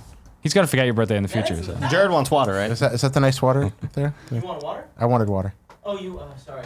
I'm sorry. You know, I take back your birthday class. Yeah, fuck your birthday. Someone's listening to this on patreon.com/kindafunny, and they're getting it on your birthday. They're listening on the Friday that is Kevin Coelho's birthday. Happy birthday, you. Happy birthday to you. God damn, we're all today. Happy birthday. Happy birthday. Good stuff. Hey, what's up? Hey, nothing. You want to talk about my nonsense? Yeah. So I hear you're buying a car. I want to buy a car, but I haven't bought a car ever, literally my entire life. Wow. I'm 31 years old. I drove my mom's 94 Fiat Punto around Hell yeah. South Ireland. It choked its way around Waterford for years and years, but I just got my license, and I need to buy a car. you're And gonna I buy need a hot advice on car. how to buy a car. I just bought my first car. Did you really? Like, wow, perfect. before I moved up here. Did you drive up? Yeah. Nice. I made the whole drive from Did you play Austin, Phantom Texas. Planet the whole way? No. Yeah. No. California. No, actually, a few times I was called in on the morning show. Yeah, and they're, Andy, where are you at? And it's just like shitty fucking speakerphone, like Bluetooth over the, like in the middle of New Mexico. I don't know. It was a nightmare. Yeah, so I bought my first vehicle before I moved up here. Can I help you with the process? Probably not, because mommy and daddy helped out a lot. Oh, really? And they love me very much. That's and the I love thing. I them. don't have my mom and dad are in Ireland. Okay, so, they can't help. So So you went in there and your dad was like, you can knock off this undercoating, right? We can bring this down $5,000. We don't need this. We need this. Seatbelts. Yeah. Bluetooth, put in a cassette player. All right, yeah. No, none of that. We got a. I have a Honda Civic. Okay. Love my Honda Civic. Let me tell you, Danny. Love my Honda Civic. Sell me a Honda Did Civic. you buy a new Honda Civic? It Is this was new or new used? Newish? 2016. Okay. So it was Yeah, like that's good, the yeah. last model of the before they brought in the 2017. That shaved Okay. off a couple of $1,000. Yeah, because of that? yeah. There's like those clearance deals. That's when you want to get in, Greg. Yeah, Memorial Day, Oh, it's whatever. new. Yeah. December. Oh, that's good. Yeah, it was brand new. Yeah, it had like 12 miles on it or whatever. Wow. Ooh, shiny. Yeah, very, very nice. Chrome. The great thing about the Honda Civics, let me tell you, this is just going to turn into a fucking for it, advertisement for yeah. Honda. It's a good point to point out we're sponsored by Honda. not. Wait, please the don't send base- us cars. The base model of the Honda Civic. Yeah. So Honda's very like, I think the rule that the dude helping us out at the dealership The car told dude. us, yeah, he was like, Hondas aren't allowed to be taxis. Like they're kind of Okay. snooty about it. They're kind Right. of like, no, we're not. We can't Uber? No, Chevys can do that, or whatever can do that, but Hondas, no, we don't. We don't let taxi services have Hondas or whatever. Or do taxi services don't want it because they're so bad. They just break down all the no, time. I don't know. So that's not a problem. the base model Honda had way more shit that I would have ever expected. Okay. So my prior car, a Nissan Versa, which is Right. a 2014, was a base model. You open the door, right, and it says Versa lit up on the little side step. Very, very nice, very nice. Now the windows, manual windows. Okay. It's good for you. Everything was fucking manual in that Okay. vehicle, on that Nissan. So I'm getting my Manual Honda. gearbox? No, I drove standard. No. No, come on. Standard. Is that what we call automatic here? Whatever, yeah. Standard? Yeah, because we're slowly breeding out manual. It's Okay. stupid. Standard is It's not stupid. It's dumb, guys. It's not We've dumb. perfected it. There's no, you're not racing down the countryside trying to get away from the cops. All I right. was coming across the Bay Standard Bridge. refers to manual. Yeah, standard's manual. Oh, it is? Yeah. Oh, really? We're Standard's dumb. manual. Yeah, I know you're dumb. as well. Automatic. We're talking about how good I automatics thought are. automatic was. No. It is No. now. It It is should be. standard. Standard Because transmission is we're manual. breeding out. No more manual. Well, Nobody yes. needs this. Well, Manual's the best. the new standard. pedals. Let's hit them all. The new standard's automatic. I'm making that stand Okay. here. Let's go, guys. GameOverGreggy Show, patreon.com/kindafunny. Make the shirt. Okay. Kind of funny live 3. So Casual gearbox. The Top Gear guys just burst through the wall like the Kool-Aid man and beat you both to death. I love that show, by the way. So the base model version of the Honda has like the fucking rear view camera. Okay. Nice. It has Bluetooth like integrated and all that because Right. they're like all about safety, right? They don't want you talking on your phone. Yeah. So you can Killing somebody, yeah. Yeah. Well, I guess that's all it has. Good I guess enough. it has. So I was really blown away by that rear view camera. I was like, "There's Yeah. no way! Like this has got to be like the fucking LX or the EX model, or Right. whatever the fuck." They're like, "No, this is bottom of the line Honda Civic." But it's like black and white and it's got scan lines. Yeah, It's not as good as yeah, exactly. the other one. Yeah. It's exactly. pinging back like a radar image. Great gas mileage. Now, are you going to drive around a lot? in this Probably, area? yeah. Well, we're gonna move up north, and I expect to be coming to town every once in a Okay. while. So, like, yeah, we're 40-minute commute Okay. every now and again. So right now, where's your head at? What kind of vehicle are you looking for? So here's the thing. Here we right? go, here we go. So if we're moving up make the to checklist. Yeah. like get a house and maybe start a family and doing all that Sure. stuff. Congratulations, I Miles. know that the next car is going to be the boring family car. Oh. Right? So we're like, we got this RAV5. It's parked outside. It's on its last legs. We're thinking of Forester or something, maybe to do the same kind of thing. You put the baby seat or maybe whatever. Sure, I'm yeah. getting ahead of myself. We're not Of course. nothing like that. Hopefully in the next couple of years. I know that's coming. Okay. I know the cat in that one is actually fucked, so I'm getting it fixed next week. So hopefully we'll do that, and we'll get a couple more years out of that one, maybe a year. So I want something Did you say fun. a cat in Okay, that one's all fucked? right. So, Catalytic converter. right. Oh, I thought you meant a cat. I know you have You're not car cats. guys. I was like, we've why- established you're not car guys. He likes automatic. You don't know what a catalytic converter is. We're good. I know Already Blues Brothers interrupted. mentioned it. So already interrupting, right? Already your mode of thought is setting you up for pain. Right. Okay, so Okay. we have a similar car history. Honda Civic owner, Nissan Versa owner, same back. Boring cars. I Right. love boring cars. Yeah. Yeah. I adore simple, boring cars. I have my whole life. Reliable. Yeah, dependable. Right. My dad was a car guy. My dad was a bona fide gearhead. I grew up in rural North Carolina, Right. surrounded by people that knew things about cars that I could not care less about. Right, okay. I just wanted to drive. You are about to get a wonderful vehicle that you are going to fall in love with and immediately have to get rid of and go through the separation anxiety of ditching a vehicle that you will have just learned to have fun with. But isn't it better to have loved and lost? No, it is better to buy a cheap, durable vehicle that will last you 10 years now that happens to have a back seat. Because you're not like you're not going to have a brood, right? You're not going to You're not going to spawn a vast number of younglings. Yeah, I mean, you're not Irish. I have a friend. That's a good point. I have a friend who had quintuplets by accident. Yeah. But you're not going for the Von Trapps. Like you're not forming a singing group. No. Okay. All right. So that being the case, maybe singing. He did talk about singing in church. Yeah. Okay. So maybe a and singing now family. welcome to the stage for Kind of Funny Live 7, the O'Dwyer. It's your first car. Oh, my Charlene. Oh, my Charlene. Relatively. You have to pay me licensing fees for that. Sorry. No, not at all. Get a relatively inexpensive, slightly used, Carfaxed and checked out, never wrecked. You're right. Yeah. Reliable. Medium-sized sedan, Accord. An Accord, or even a Civic. Toyota Even a Camry. Civic has enough back seat for one kid. I have my Civic out there. We could get a little test drive going, Danny. Yeah, let's go, dog. Or if you're really wanting to go cheap, get a Versa. I have a Versa. I've had 2 of them now. Right. I was in a Versa in the wreck Wait, saved my life. the wreck. That's right. Yeah, I was gonna say the breakdown. I had that wreck. I went out, bought another Versa. Yeah, Damn right you did. Loyal man, I like that. Yeah, it was head on at 120 miles an hour. So we lived. Right. So safety. Yeah, and that does matter.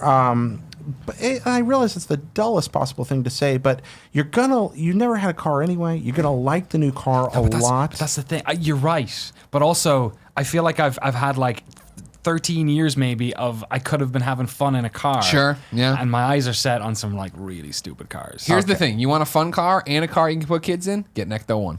Get a what? Ecto-1. Ecto-1? Isn't that a hearse? No, it was an ambulance / hearse combo, but it mainly is an ambulance. Mainly. Okay. Yeah, I could get like there must be somebody who's making them, right? Like Trust me, I've looked into it many a time. like a DeLorean. Like there's DeLoreans. Yeah, Get an Irish car. Get a truck with the big balls hanging. If you want, I hate those fucking things.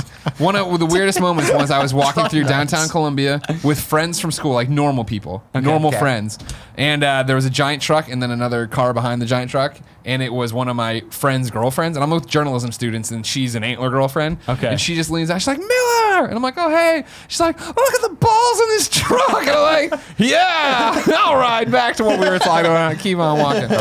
Yeah, here, I'll give you an idea if you want, and you're allowed to steal it because I don't think I'll ever have the balls to do it. Okay. Because what I've always said is, Steimer had a Mini Cooper.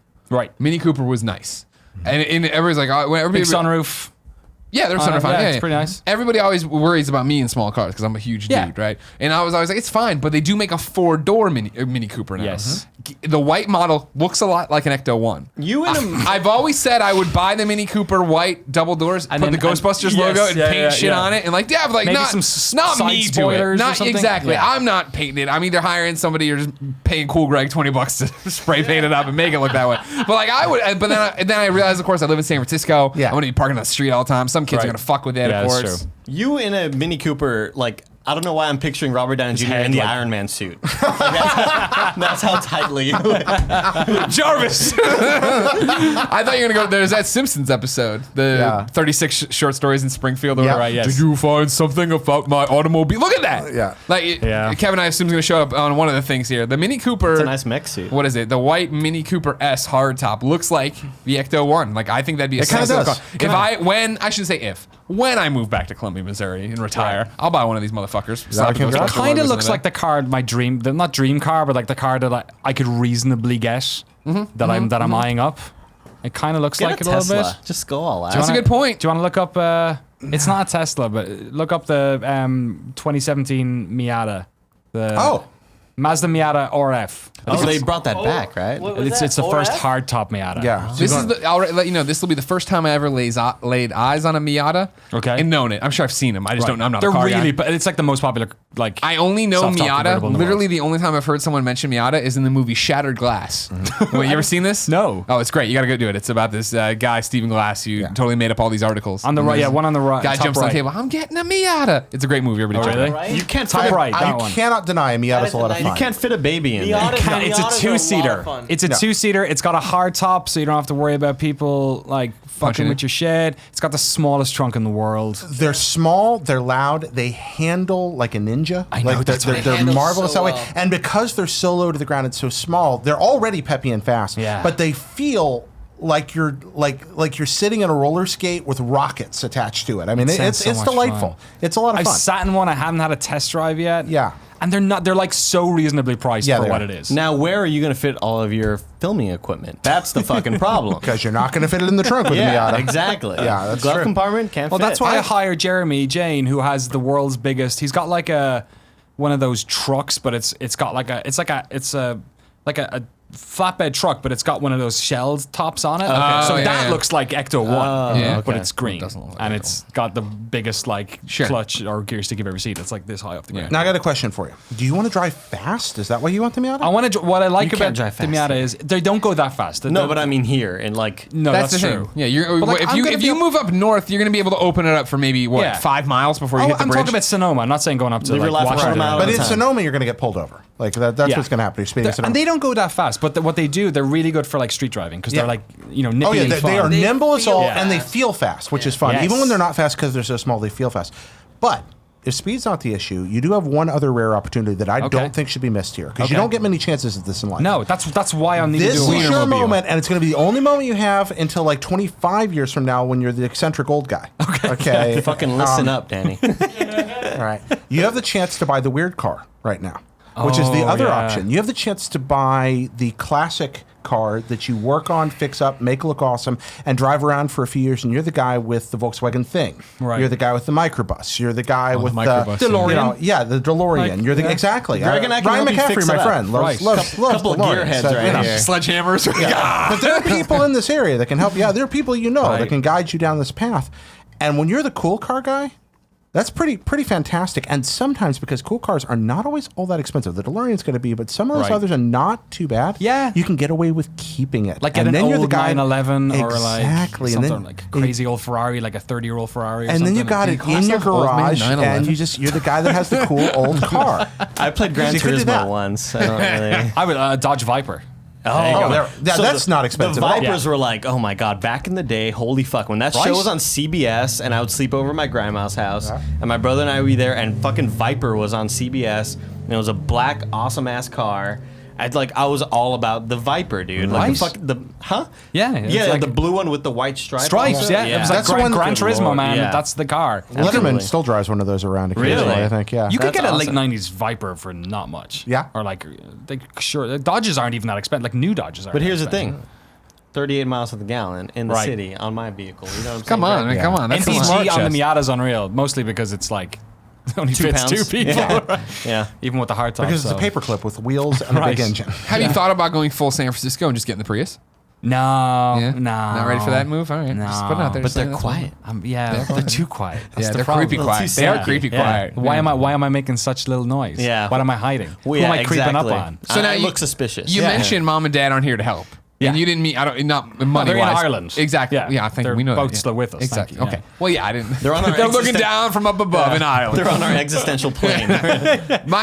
So are you prepared to go to a dealership and fuck around with these people? That's the problem, right? Yeah. It's like I don't know what to do. If I go new car, if I go secondhand car, I've been looking on Craigslist and only checking the dealer stuff Yeah. for like old Miatas, but the hard top when it got made this year, so I'd have to get a soft top, and I'm not so sure about that. And also, I'm not sure about the Miata thing either. Sure. Like, I'm looking at everything else. I'm looking at What does like, Mrs. O'Dwyer think about this? She kind of thinks she kept her name technically. I know. I'm just so I'm you just know. trying to, Yeah. I'm blowing up your spot Why do you here. hate women? She thinks she's of the same mind that like we're gonna have the boring car soon. So maybe originally she was like, let's just get a shitty car. But then eventually she was like, okay, maybe she liked the look of that one. She liked Yeah, the yeah. look of the Toyota 86. The Subaru BRZ, I guess, the same car with like same engine, same everything, but it's like different model. Like those types of cars she's kind of into. She's like, okay, that looks like fun. And we're gonna move up to Sonoma hopefully, so like she knows I'm gonna be driving out a lot. And Sure. coming down here a bunch. So like she's kind of like, okay, this is going to be like more your car, I guess. So like, Yeah, yeah. so go for it. Ah, but, okay. but like both of us are we're like the type of people who rather like if the place is across the road, we'll order from Postmates so we don't have to go talk to someone. Yeah, Like, exactly. we got That's my thing, is Keep like- to ourselves. So I don't know about going up to My somebody. parents, when they would buy cars, Right. and go to the dealership, Packy Webb Ford over on Roosevelt Road. I think it's no longer it's gone in Wheaton. But anyways, I digress. But I remember it being we would be there for like 7 fucking hours. It's a fucking nightmare. Whittling things down, doing all this stuff, and I'd be like, "This is awful." Like because they were really knowledgeable about cars. Yeah, because the salespeople and were so like, they're doing. Yeah, it's that dance. It's the who. I don't know if I can bring it down that much, guys. Let me go talk to my supervisor. Walk over. Good point lord! this, I come just back. went through that bullshit. Yeah, It it's a still nightmare. happens, right? It was a goddamn nightmare. So but we that's went. a new car. That still happens with new cars that much. Yeah, well, so a lot of that comes down to price. So like the first place we went to was right down the road, and the dude's price was like just way too high for a vehicle that's trying to get clearanced out. And we were like, come on, man, that's kind of crazy. And he would not fucking budge. Obviously, I mean, not necessarily him, but like the sales manager or whatever. Sure, we were sure. like, you know what? We're going to go to Harlingen, Texas, which is like 30 miles away, about a 45-minute drive or so, 40-minute drive. You put on some tunes. You had some fun. Yeah, man. Got some snacks. Hanging with the parents, playing Yeah. some like fucking... playing Earth, some- Wind, and Fire. No, so check this out. On the drive over there, my mom said, "You listen to nicer music now." Oh, really? Aw. Yeah. What were you listening to? I think the 1975. Have you heard of them? No. The 1975. They're very Classics, good. though, yeah. No, but I think because I used to listen to like really like I would play death metal and shit like that. Sure. So when we got to the dealership that was about 40 minutes away or whatever. The people there were like really helpful. They're like, "Yeah, we're gonna help you out. Like that's why you came out here. We told you we were gonna get way below the price of the other place put out there or whatever." And so we went through the whole like back and forth, and I don't know, can we do this? Can we do that? Back and forth. And we had a special last month. Let me see if I can still get you that package. Right, yeah. Oh, that sounds familiar. So here's what Fucking it, so assholes. here's what it was. So they were like, "Well, if you put this much down, I can probably get you this price. Let me talk to my sales manager." Right. But then, so we always knew we were going to put more down than the initial down payment. What's the initial down payment and stuff? Like it's like 20% or something? Or? No. The initial down payment for us, well, because I was trading in my old Versa. Right. So we had a little bit there. I think the initial down that we put was $2,000. Okay. And then we ended up putting $3,000. Okay. Right. But he was like, "All right, so if I tell you we're putting $2,000 down, if I tell them."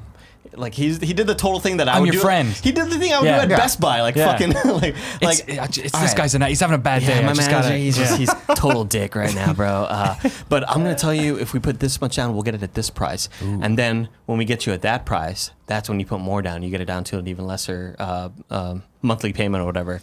And so we did that, and it was fucking radical, dude. Yeah? But it was just like 6 hours of just like, God, I'm exhausted. Yeah, I man. know, Like, right? I don't want to do And that then we shit. went I mean, to like it's a lot of money, And then so we like went to 6 Applebee's hours, yeah. afterwards. Nice. And All right, get that bourbon steak, that but Jack then Daniels bourbon the steak. fucking chicken crispers were like fucking Ugh. cold. That's But the it, worst. it does raise an important point, which you walk onto the lot knowing what you're after. If you're going Right. for a new car in particular, You can show no weakness is the problem. Yeah, Right. you know what you're. Don't let them distract you to another vehicle that they think you know what you're there for. Decide what car you're there to buy beforehand, and then your choice simply becomes binary. I'm buying this here, Or I'm I'm not. not buying this here. Okay. Don't Correct. buy anything else they try to sell you. My thing is go to CarMax. I've never bought a car. I got a First question. I got What is a CarMax? It's the CarMax is like the no bullshit. Hey, you come in the dealer. This is the price.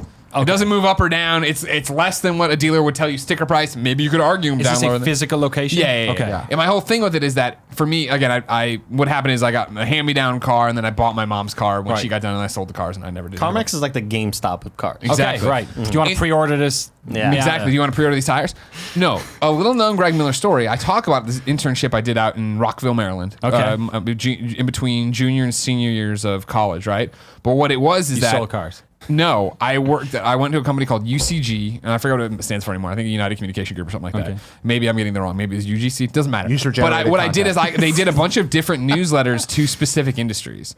So I had a friend B2B who stuff. Exactly. I had a friend who worked. I know one of the other interns there worked on like the healthcare one. One Right. was on, and this is the one I wanted and didn't get, and I was so mad. One was on Funeral Home Insider. Oh, what? Yeah, where it was like it would talk. You'd interview people. Like the sickest coffins? Exactly. Or- When, like, Greg, that's a dying business. You don't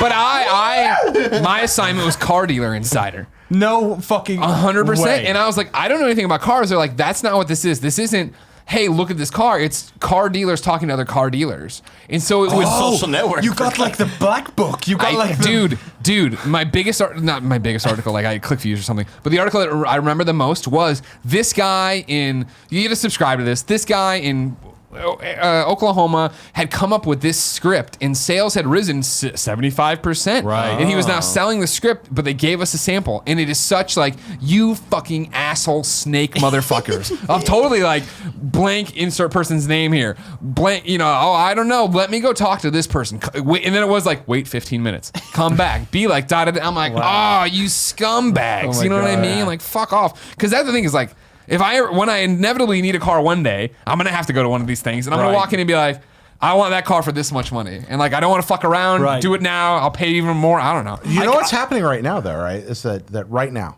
listen to the vast audience that listens to the Game Over Greggy show, watch the Game Over Greggy show.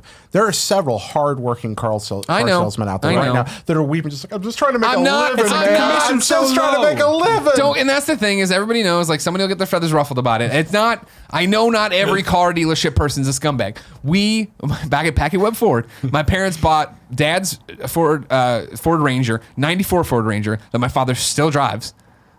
Keeping that in mind, 1994 still drives this thing. It is in pristine God, condition. Rangers, woo! Like 3 months ago, somebody approached him at a gas station trying to buy it. 23 Ranger years and, old. uh, He early collects. 90s That's a classic car. No, now. early 90s Rangers are kind of fun to drive. I used to have one. And then mom got a Mustang there. Both sold to us by Chris Chelios' brother. Chris Chelios, of course, the Chicago Blackhawks player. Wow. But his Oh, brother right. gave us a little signed hockey stick. Now, it was one of those, is it fake? Who knows? It doesn't mean Exactly. You know what I mean? Like, Every but night. and that's the thing of like, it was such a cherished childhood memory of like, he was a good dude. He was good to my mom and dad, and he gave me this thing. But is it like when I'm there, it's like that usual suspects moment of the coffee Right. mug falling. Like, did he have a script of like give them the signed black? have to He's tell you, buying these stupid shit. The only car dealer I've ever known was I was there when my mom bought her Fiat Punto back in 1994, and then like 10 years later, I ended up driving it around for a couple of years when I was in college, and then I moved to London, right? And then my first trip back from London, I drive into my like local airport, Waterford Airport, and Dad picks me up in his like whatever, his Passat or whatever, and he's driving me back, and I'm like, he's like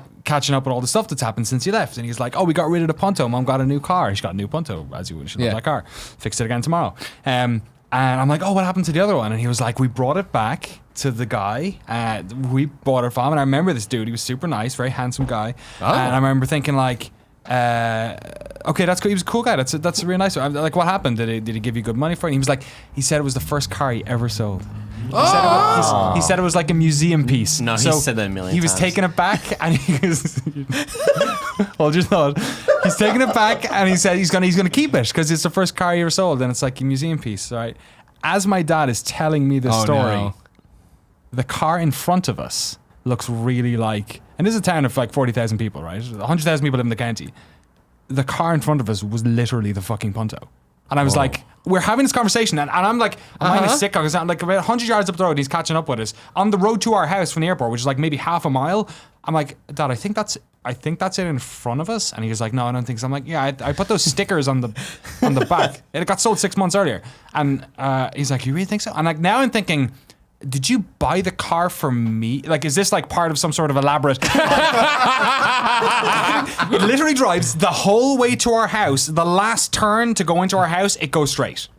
And he like catches up, and it's literally the same reg plate, license plate. Wow. And he leaves. So I'm the fucking guy. It's the first car I ever sold, man. I'll give you 4,000 for it or whatever. Listen, I can't. Historically, we don't even take these anymore, but because of this connection, I'll tell you I will what, I'm not gladly do allowed. this. Yeah. Dude, Actually, I'm gonna hook you. I mean, I can get in a lot of trouble with supervisors, but I'm gonna make this. But I'm Here's going to how- back. Oh, go ahead. sorry. You go ahead, Jared. Just back to the few fundamentals. Right. Know what you're going on the lot okay, to get. good to know. All right.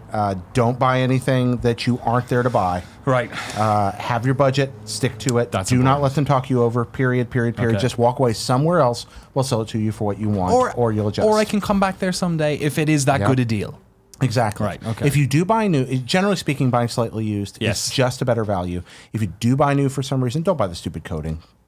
Oh, yeah, well, that's The undercoating? Let me spray this. Just they will try to slip it in. Just be like, tell them no, and they'll be like, but I have to. You'd be like, no, and they're like, we already put it on. No, Take it off. It will magically come off. I mean, just it's amazing. the cost will go off. That's what happened yeah. to me with the window tinting. They were like, oh, this one has brand new window tinting. And I was like, ooh. well, we probably don't need that. And he was like, you know what? We're just going to throw it in there Right, for you. yeah. I was like, hell yeah, dog. Yeah, I got these windows tinted. Allocate a lot of time. That's important because you're not necessarily going to find exactly what you want the first Right. place. And you have to decide. I'm going solo then. Yeah. My wife is amazing. She has no patience for that shit. Yep. So I'm just going to do it myself. And Dress scouts- down, you're self-employed. Yeah, Oh, yeah, yes. dress down, no problem. this is my work uniform. Oh, Lord. Just bring a Nintendo Switch for you and your wife. There you go. No, dress down. I bring a fucking man, Game he's got Boy a Switch. Advance or He's something. Oh, sure. I throw a Vita. Real good. So I used to work at a car dealership. It's too low. Whoa. I This used to work entire at a car time. dealership. Holy cow. Are you really? serious? Yeah, yeah. Wait, What? you used to write a B2B car thing. Yeah. Jared's owned a million cars. It was my first. I'm just like, old. That's my only It was my advantage. first legitimate job. Okay. I was a receptionist. That's how I got my first job. Because Answer the phone right now for me. thank you for calling the new thank you fired. for calling the brand new Buick Pontiac GMC. This is Andy speaking. How may I help you? Nice. Yeah, That's good. And so it was a brand new dealership, and the dude who owned it, no, not the general manager, super dick. Good lord, this motherfucker was an asshole. He would like, I'd get a call, and I'd be like, and by the way, he was Cuban, so this is why I'm about to do the accent. Okay. So I'd be like, thank you for calling the brand new Buick Pontiac GMC. This is Andy. How can I help you? And he'd go, okay, good. I just wanted to make sure you were saying the right words. Like he would call in just to make sure I said the script correctly. He was like your fake. What is it? The fake person who comes in to buy things. Oh, like the secret shopper. shopper. Yeah. Yeah, he was a total dick.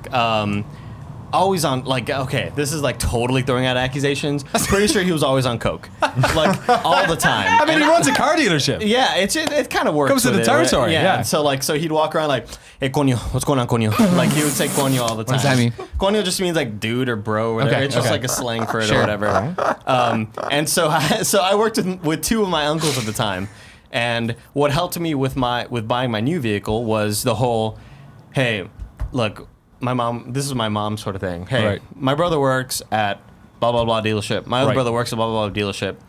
This is what the trade-in is for our current vehicle, for Right. my son's current vehicle.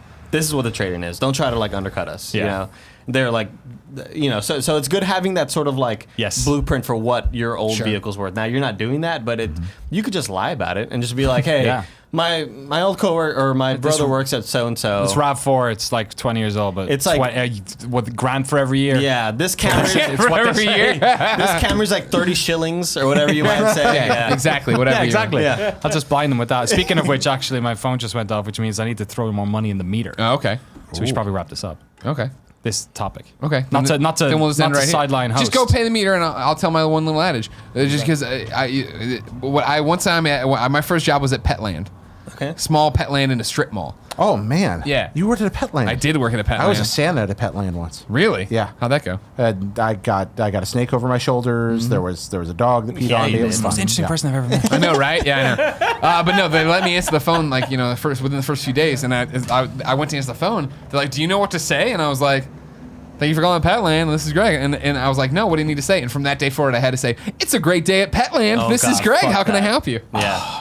Why was this such a great day at fantastic. Petland They every do day? that at my local pizza place back home. There's a place called Peter Piper Pizza. It's the pizza people pick, okay? So I've what heard they that- would I've do heard is that like, before. we're having a great day at Peter Piper Pizza in McAllen. How may I help you? And I was like, you're not having a great day. Like Your life don't- sucks right you now. don't sound like you're having a great Where day. was this at Peter Piper Pizza was? So I'm like as far south as you can go in Texas before hitting the border. Okay. McAllen, Brownsville, far Texas, like Harlingen, that whole area. Now, I thought it was only Texas based, and I'm on the drive over here moving to San Francisco, Yeah. and I'm in fucking New Mexico. Okay. And I see a Peter Piper sign. I was like, good Lord, I'm fucking stopping there. dude. Yeah, you are. We're doing that for lunch. And Yep. but turns out How it was was it? 9 a.m., Oh. so I had to keep No delicious That's always breakfast worse. pizza No, for you. no Oh, Peter Piper man. pizza. It's too bad. One It's a pizza time, people pick. so we in high school, there was a giant house party. Somebody's parents were away, so this party got thrown. And then the next morning, everyone had things to do except me and my friend Noonan. And this is before Noonan and I were super close. Typical Noonan. This is the day we become super close. Okay. And so we woke up hungover, but not like super hungover because we're starting to drink, so you know how it is where you're just like, I don't feel great, but Yeah. pizza would set me straight. And we're like, we're going to go to the Pizza Hut buffet in Carroll Stream. Oh, fuck This yeah. is going to be fucking great. We roll up, get out of the car, and it's like 10:15.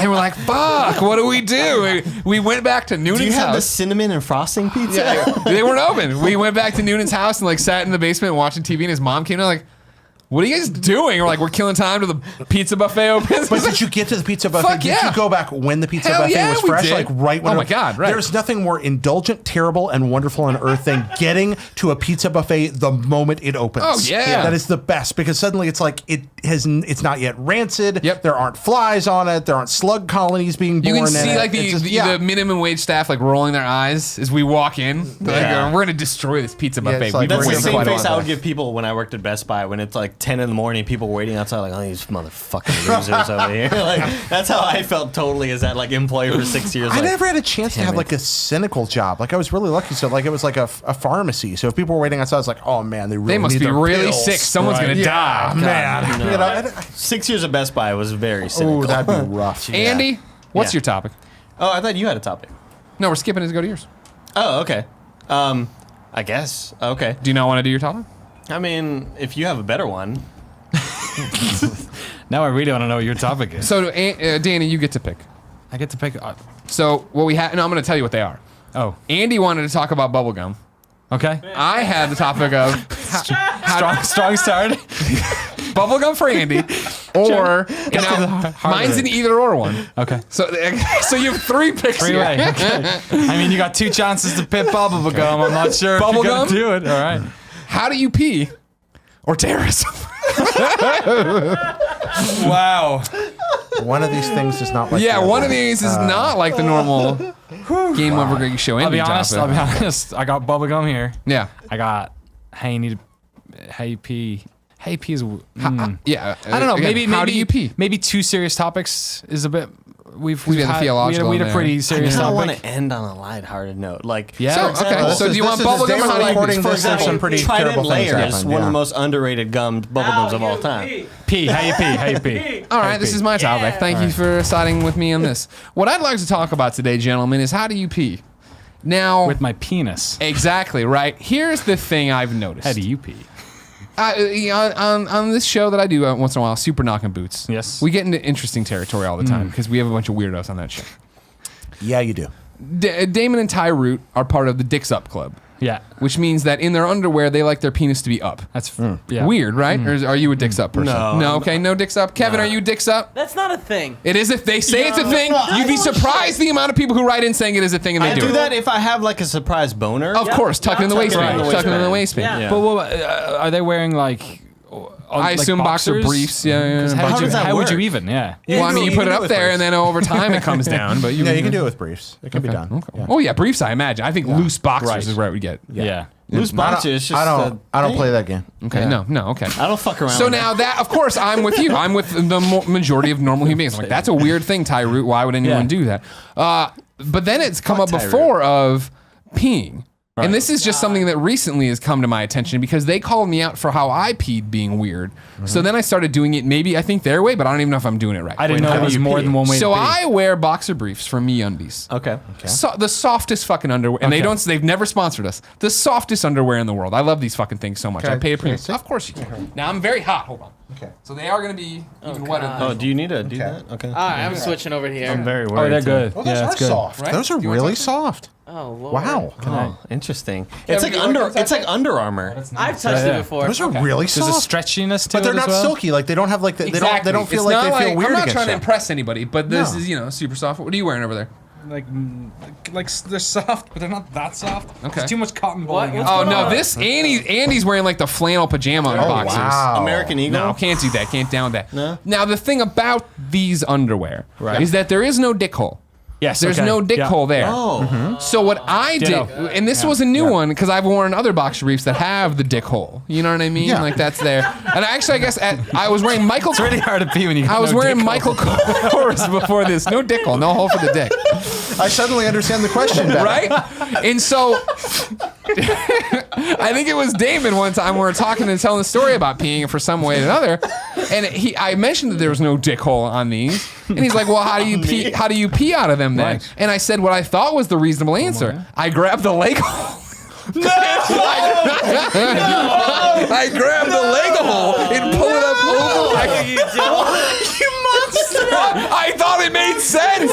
I thought it made sense. Are you saying the end of your dick is closer to the end of your shorts than No, it it's is not. I'm the not top? trying to. This isn't like some Big Johnson T-shirt. I'm saying, I went through a stage around the second grade where I did that, and then I stopped for the rest of my life. Well, no, we went to school with a kid. I remember, like in second grade or whatever, and like he went in there and he just dropped his pants. And you're like, there's whoa, There's always the drop kid. Actually, I was the drop kid for a little while. Okay. Oh, And we then- in the big trough? Huh? Yes, the big yes. trough? What, Yeah. yeah, I was the drop Like kid in for a little elementary, while. we all peed in the big trough. There's a wall, Yeah. basically. Yeah, and you with a were gun. No, we didn't have the big trough. We didn't have the big okay. trough. My school had dedicated urinals, but I was the drop kid for a little while. In Europe, that's like most public toilets. Okay, Yeah. then time passed and it was okay. Then I was like, that's a bad idea. But then I tried the leg thing for a while because I thought it was novel. Were you wearing? It is novel. Are you? What are you wearing? Briefs in this situation? I was wearing briefs. I'm a Because like I was boxers for a wasn't wearing long, any long time, clothes. and then I went boxer. Yeah. No, I'm a briefs man. Okay. And so I definitely experimented with that early in life, but I Gotcha. came back around. Well, see, and, briefs always had the dick hole, so it was fine Yeah. to get in and out of. I thought. Because then you know went what I mean? zip and then Whoop. So is that still your solution? Is that what you do? Well, now that it's been called into question, lately I've been doing, all right, fine, I'll pull the waistband down. Yeah. Mhm. I'll go over him like this. Good. But then I'm getting the thing where I'm guillotining the balls in the dick. Yeah. And like, it's done a few things where I'm on the phone, I'm doing it. It's like, you know what I mean? for- I'm not peeing on myself. Well, I'm on the phone. I'm doing it. Of course. I'm a busy man. I'm making business deals left and right. No, Making this moves, is hey. this. You think I'm hiring Never- kids from Austin without being on the phone? Never, ever, ever okay for so many reasons. It really looks like you're taking a picture of your cock when you do that. Maybe Yeah, not. and you might be. I mean, that's the undisclosed Maybe I danger. am. Now here's the thing. The thumbnail for this video. In a public restroom, when I've had a few at a bar, and I'm Yeah. in there peeing, through whatever hole, doesn't matter for the situation. I'm checking But, Twitter. but I'm on the phone, Yeah. and someone walks in and sidles up to the urinal next to me. I'll let you know. I ask them if they mind. You ask them if you mind. No, what? What? Do you really? and then you hear nothing coming from I've that done urinal. it so many times with strangers where I'll be on my phone peeing, and somebody will walk in. I'm like, so where do you come down and using a phone at a urinal? I'll slide it back in my pocket. What? Greg. Have you ever Greg had your Miller. phone tossed in the urinal by I the person dropped it next in to there. you? Oh no. Okay. I dropped it in the urinal once. All right. in If I walked Vegas. into a bathroom, Why I'm a did you keep gentle doing soul. it then? That was I mean, like, why do people who fall? When your parachute fails in skydiving, why do you keep skydiving? You're talking about like, the lights going off when you're don't, you walking die. home at night. That's Yeah. God telling you to stop using your phone in the goddamn urinal. Is it? Yeah, that's not okay. No, if I was walking into a bathroom and a stranger said to me, "Do you mind if I use my phone?" I would take their phone and drop it in the urinal and what just happened? walk You away. peed beside? That's what's going to happen. I was way too drunk after the dice boards. That's what happened. I once drunkenly placed my phone into a pint glass while drunk. Yeah? And then Okay. went, wait, no, that's not my pocket. Rice bag. The phone work? Oh, rice bag. Yeah, it works. So I always used to do the waistband down thing. Yeah. Yeah. Right. Which feels a bit weird too. Yeah, well, I'm like, that's just how I was my whole life, right? And then for some reason, I was listening, I don't know what podcast I was listening to, and they're like, no, well, Knocking like, boots. Kevin's just gonna leave for a Kevin's second. gonna Do some go work. smoke a cigarette. No! No one tweet Paula. And then I was like, oh, the hole the dick hole. Yeah. The dick hole No dick hole. exists. No dick hole there. You can't do anything Should about I it. use the dick hole? Yeah. And I use the dick hole, and I've never turned back. Yeah. And once you go dick hole, you never never go back hole. Back hole. Bro hole. I like dick hole where it's like flap over flap like this. Yeah. The flap. Kevin, speaking of the microphone, they can't hear you. They can't hear you if you use the It's always microphone. like, Kevin's talking. Kevin's he's doing- talking about when you have the dick hole. Yeah, it's like a cigar cutter when you use that, but it's the same way of like. I feel like there's more tension in the waistband move with the pop. Yeah. I've had the cigar cutter accident though, man. Ooh. Now the other hand's holding your junk. But my other hand is using my phone. Stop using your That's your problem is your phone. Yeah, I think the phone is the problem in this But ever scenario. since then, I've been using the dick hole. I've been exclusive dick hole. Naughty Dog PlayStation, like exclusive, you Sure. know, first party. Sure, yeah, Dick Hole. That's a great game. The Yeah. follow up to Knob Switch. Yeah. Dick Hole. Now I've gone back and forth Yeah? between the flap and the tuck, and that's really a mood thing. It's kind of like you it's feeling? actually kind of tactile. It's just like, hey, you know, right now this feels good, and Here's- switch between them. Here's my next question. Everybody stands when they pee? Oh yeah, totally. Yeah. What? No, yeah, it I was see one of that. those. I think it might still. I'll call Nick right now. Hold on. All right, you Because shaking Nick and Tim at the old studio, which was Colonized House, would sit to pee because they felt like it was polite. Oh, I sit to pee a lot. Oh, really? I sit to pee a lot. Oh, do you? Yeah. To exclusively Really? pee.